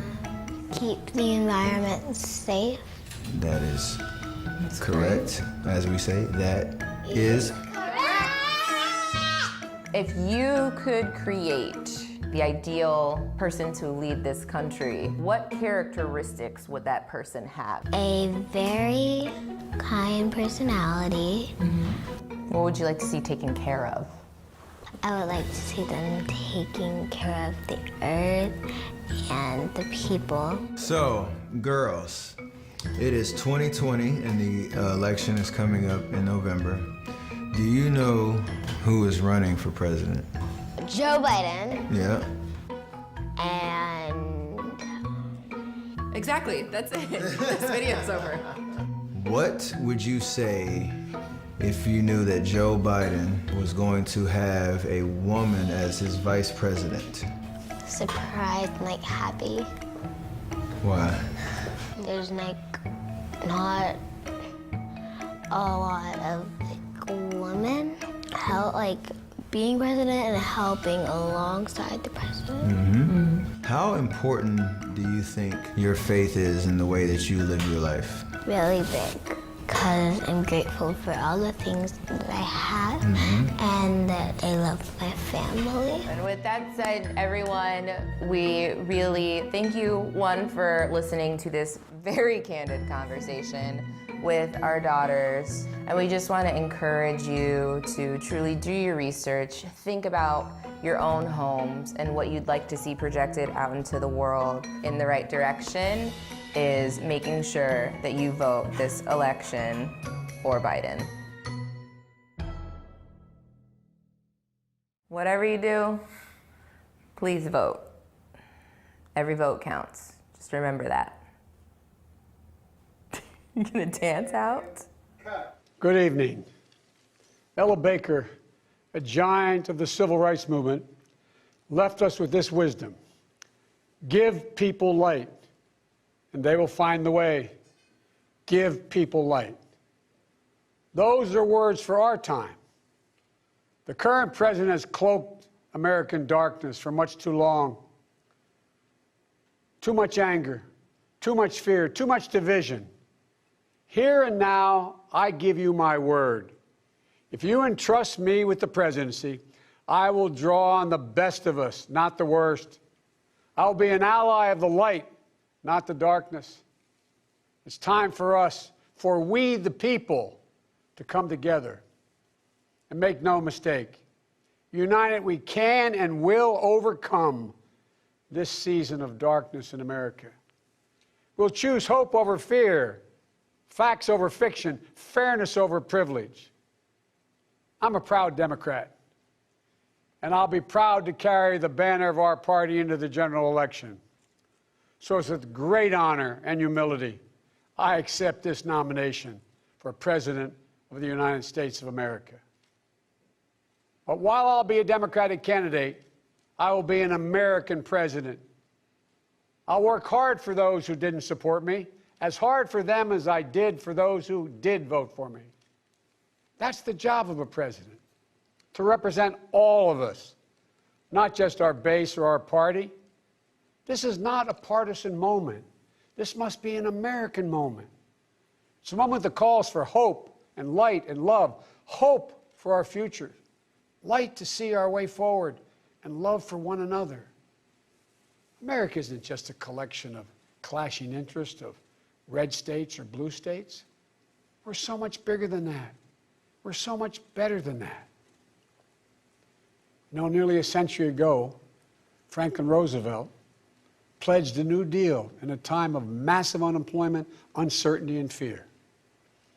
Stricken by a disease, stricken by a virus, FDR insisted that he would recover and prevail, and he believed America could as well. And he did, and we can as well.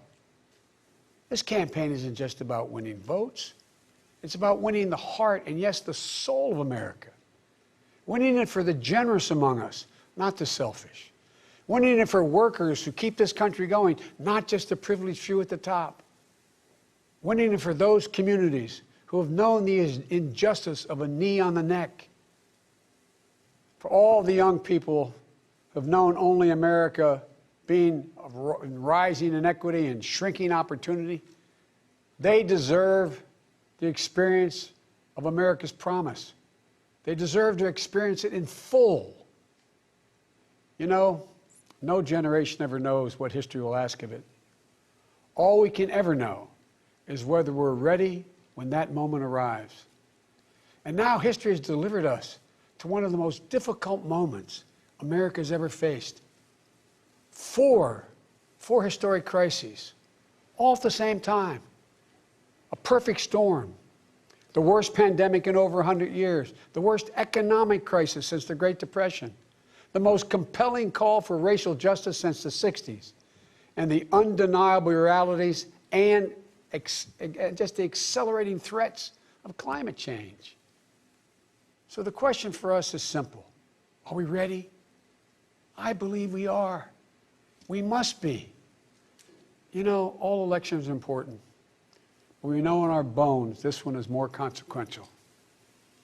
As many have said, America is at an inflection point. A time of real peril, but also of extraordinary possibilities.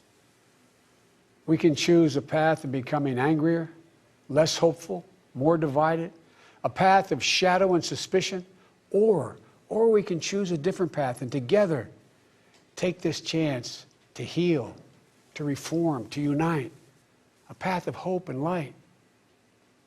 This is a life-changing election.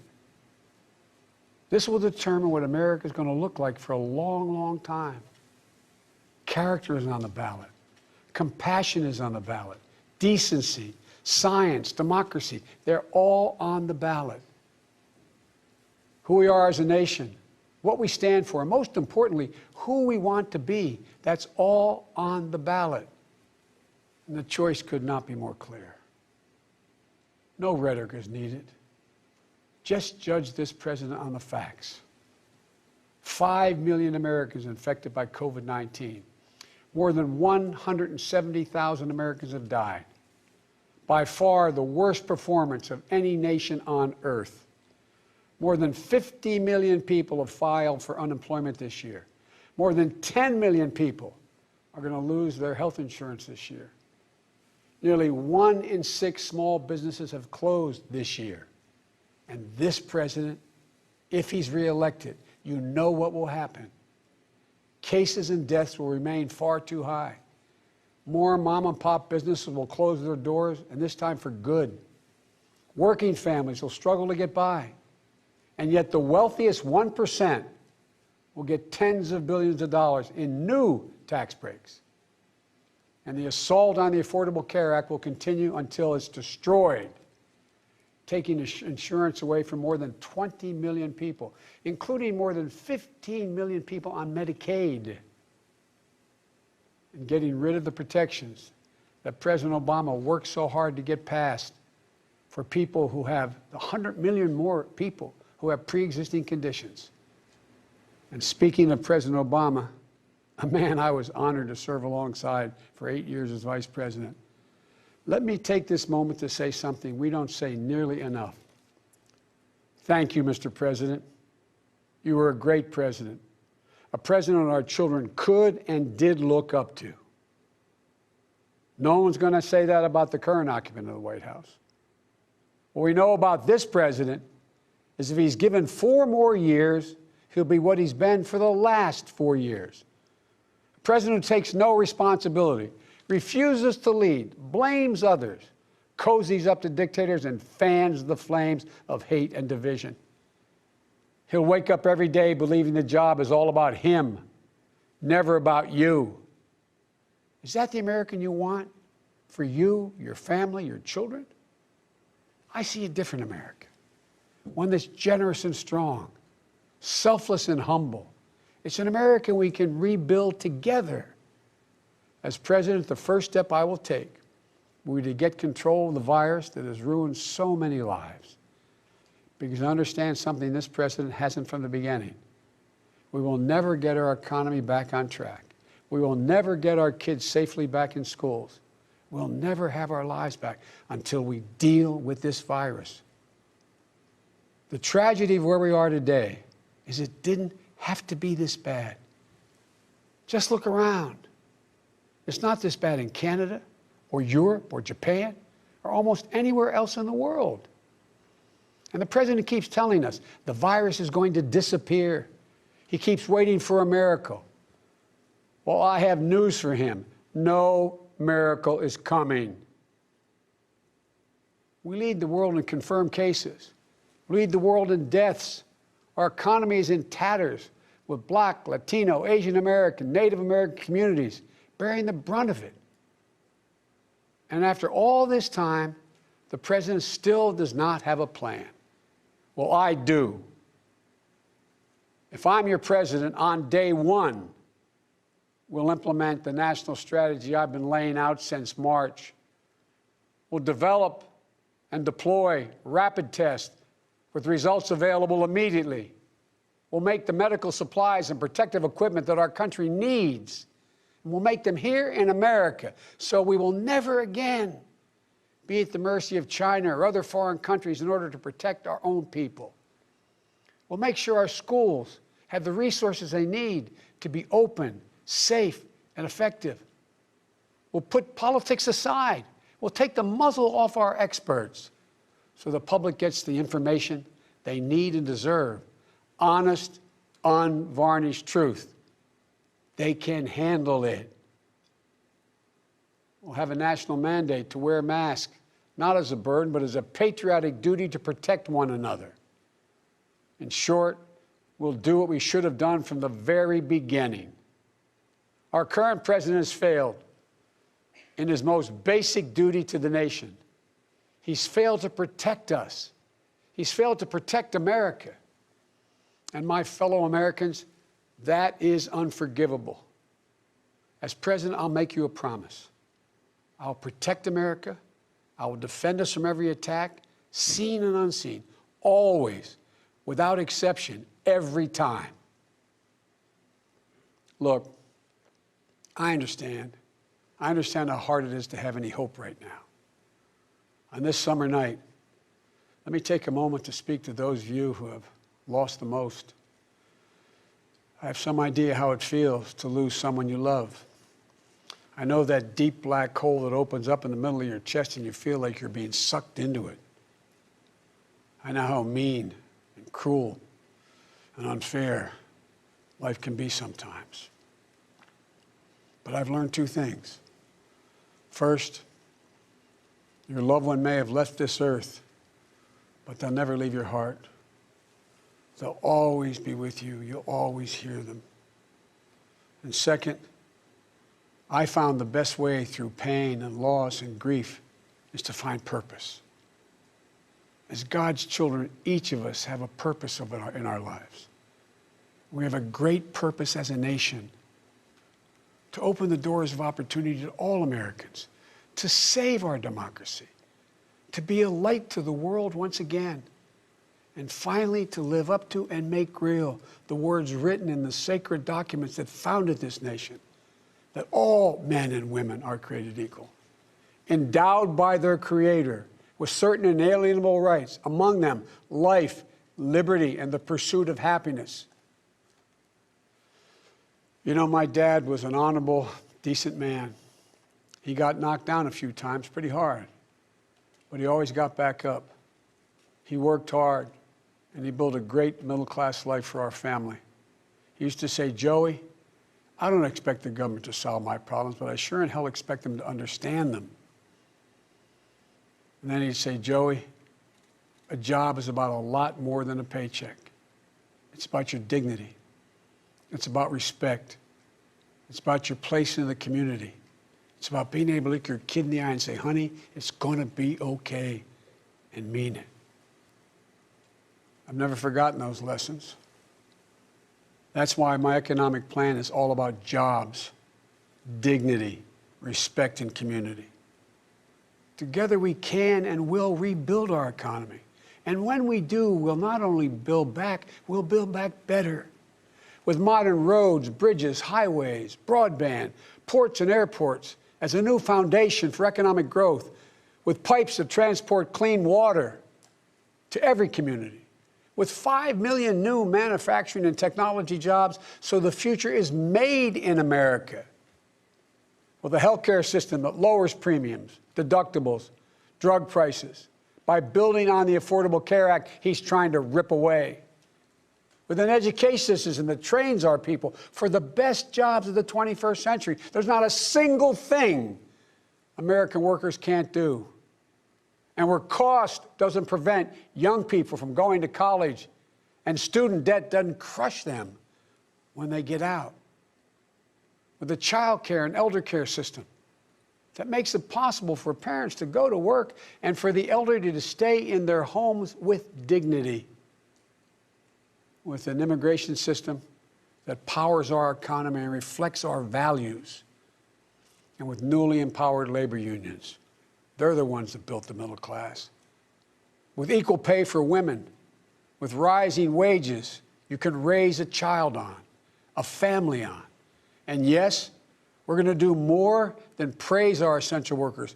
We're finally going to pay them. Pay them.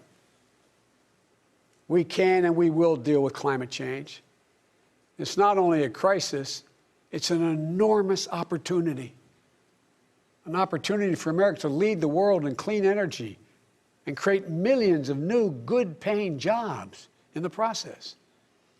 And we can pay for these investments by ending loopholes, unnecessary loopholes, and the president's $1.3 trillion tax giveaway to the wealthiest 1% and the biggest, most profitable corporations, some of which do not pay any tax at all.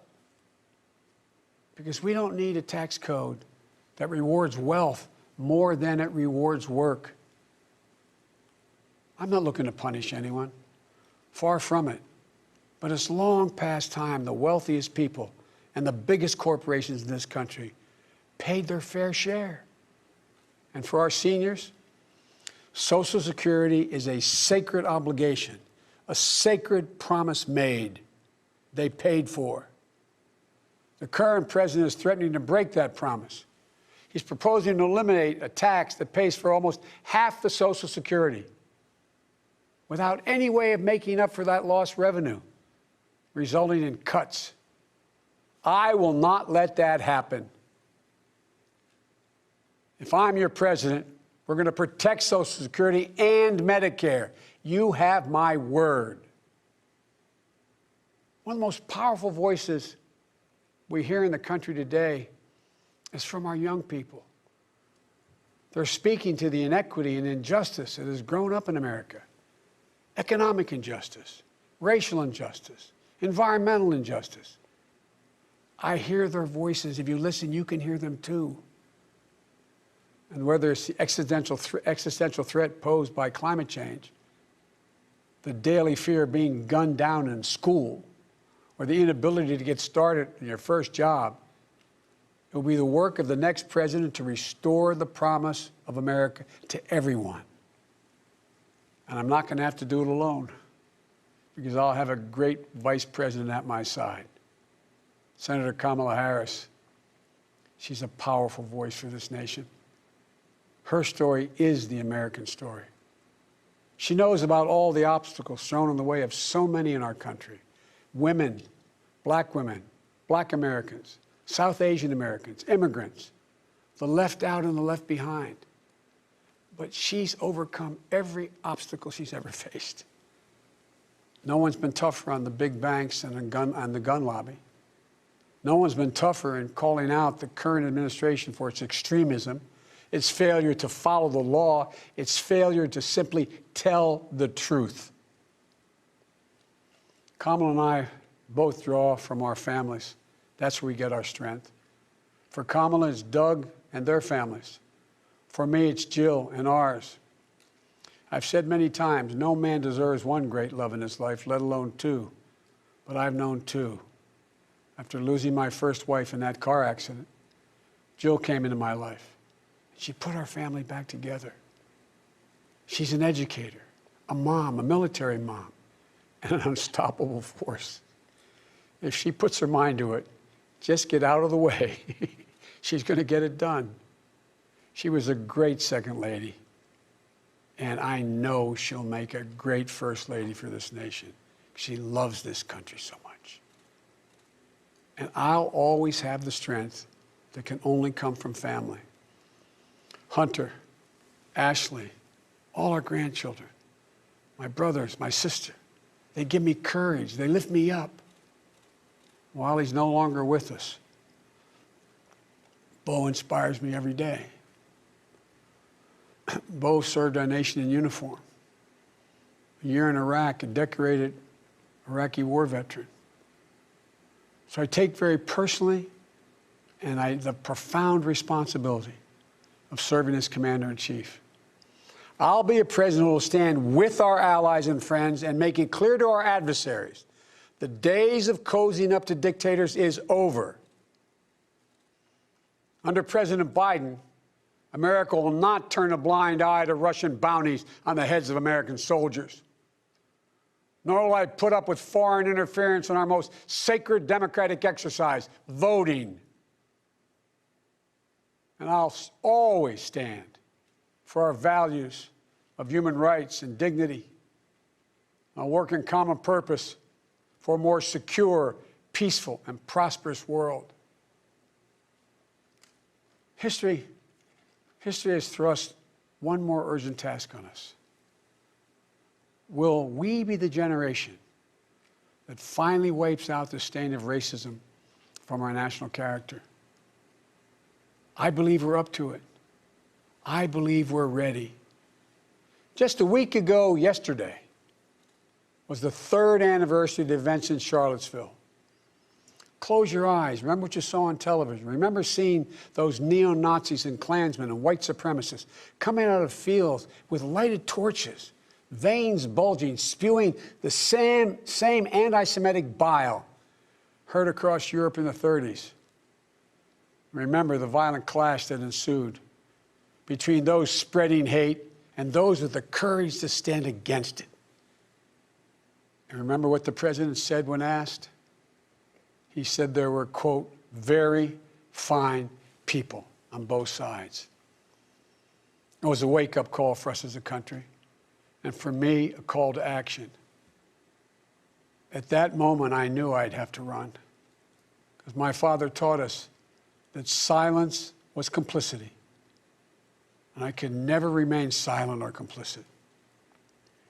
At the time, I said we're in the battle for the soul of this nation.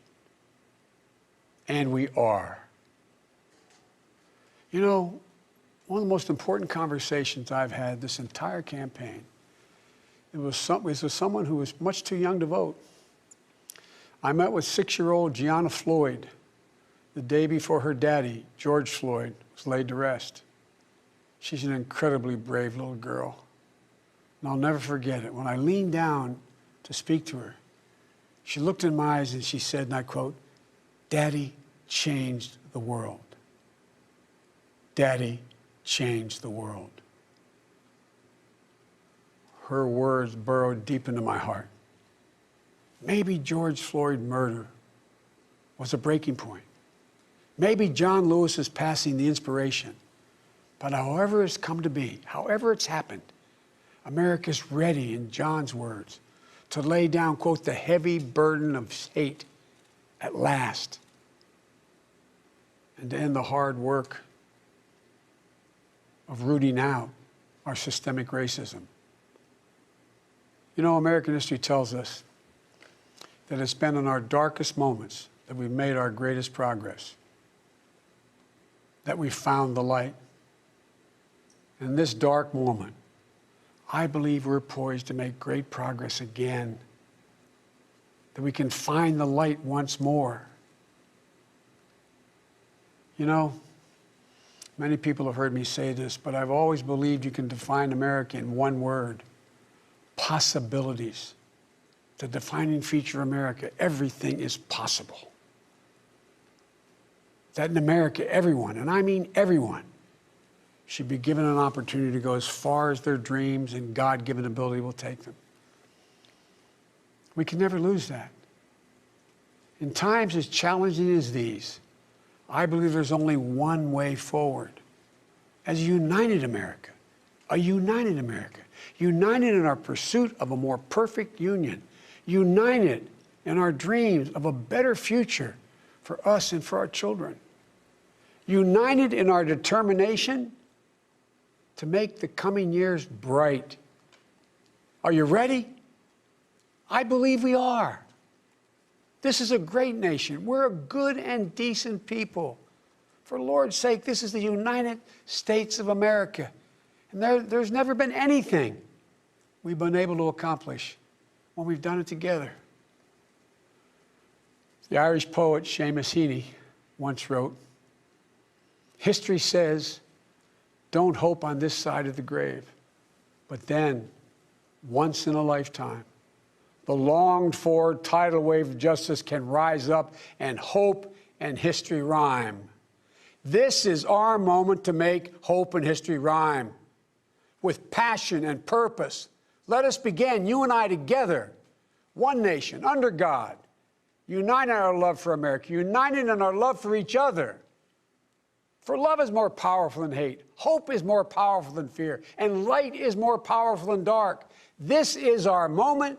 This is our mission.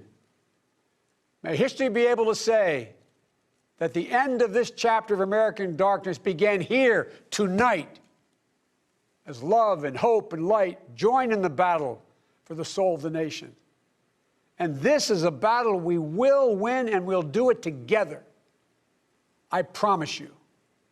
Thank you, and may God bless you, and may God protect our troops. 4 days ago, we came together to begin a historic convention, a convention across America. Since then, we've traveled all across this country, hearing from real people who are ready for something different, something better. We said this convention was for everyone, and we really meant it. It would take all of us to solve the big challenges we are facing. But if we've seen anything these last 4 days, it's that Americans are up to the task. So if you came here uncertain, I hope you're leaving resolved. And if you came here resolved, I hope you're leaving fired up and ready to elect Joe Biden as our president and Kamala Harris as our vice president, and get out to vote for Democrats everywhere. There being no further business to come before this convention, I now declare the 48th Democratic National Convention to be adjourned. But I promise, we, the people, are just getting started. Thank you, Milwaukee. Thank you, Wisconsin. And thank you, America. And good night. As our community comes together to support the fight against racial injustice, I want to take a second to talk about one thing we can do to ensure our voices are heard. Not tomorrow, but now. Have your voices heard in terms of what kind of future we want by taking the 2020 census today at 2020census.gov? Now, folks, let me help you out. The census is a count of everyone living in the country. It happens once every 10 years. It is mandated by the U.S. Constitution. The thing that's important is that the census informs funding, billions of dollars, how they are spent in our communities every single year. I grew up in Clinton Park in Houston, Texas, and we wanted new parks and roads and a senior citizen center. Well, the census helps inform all of that and where funding goes. It also determines how many seats your state will get in the U.S. House of Representatives. Young black men and young children of color are historically undercounted, which means a potential loss of funding for services that helps our community. Folks, we have the power to change that. We have the power to help determine where hundreds of billions in federal funding go each year for the next 10 years. Funding that can impact our community, our neighborhoods, and our families and friends. Folks, responses are 100% confidential and can't be shared with your landlord, law enforcement, or any government agency. So please, take the 2020 census today. Shape your future. Start at 2020census.gov.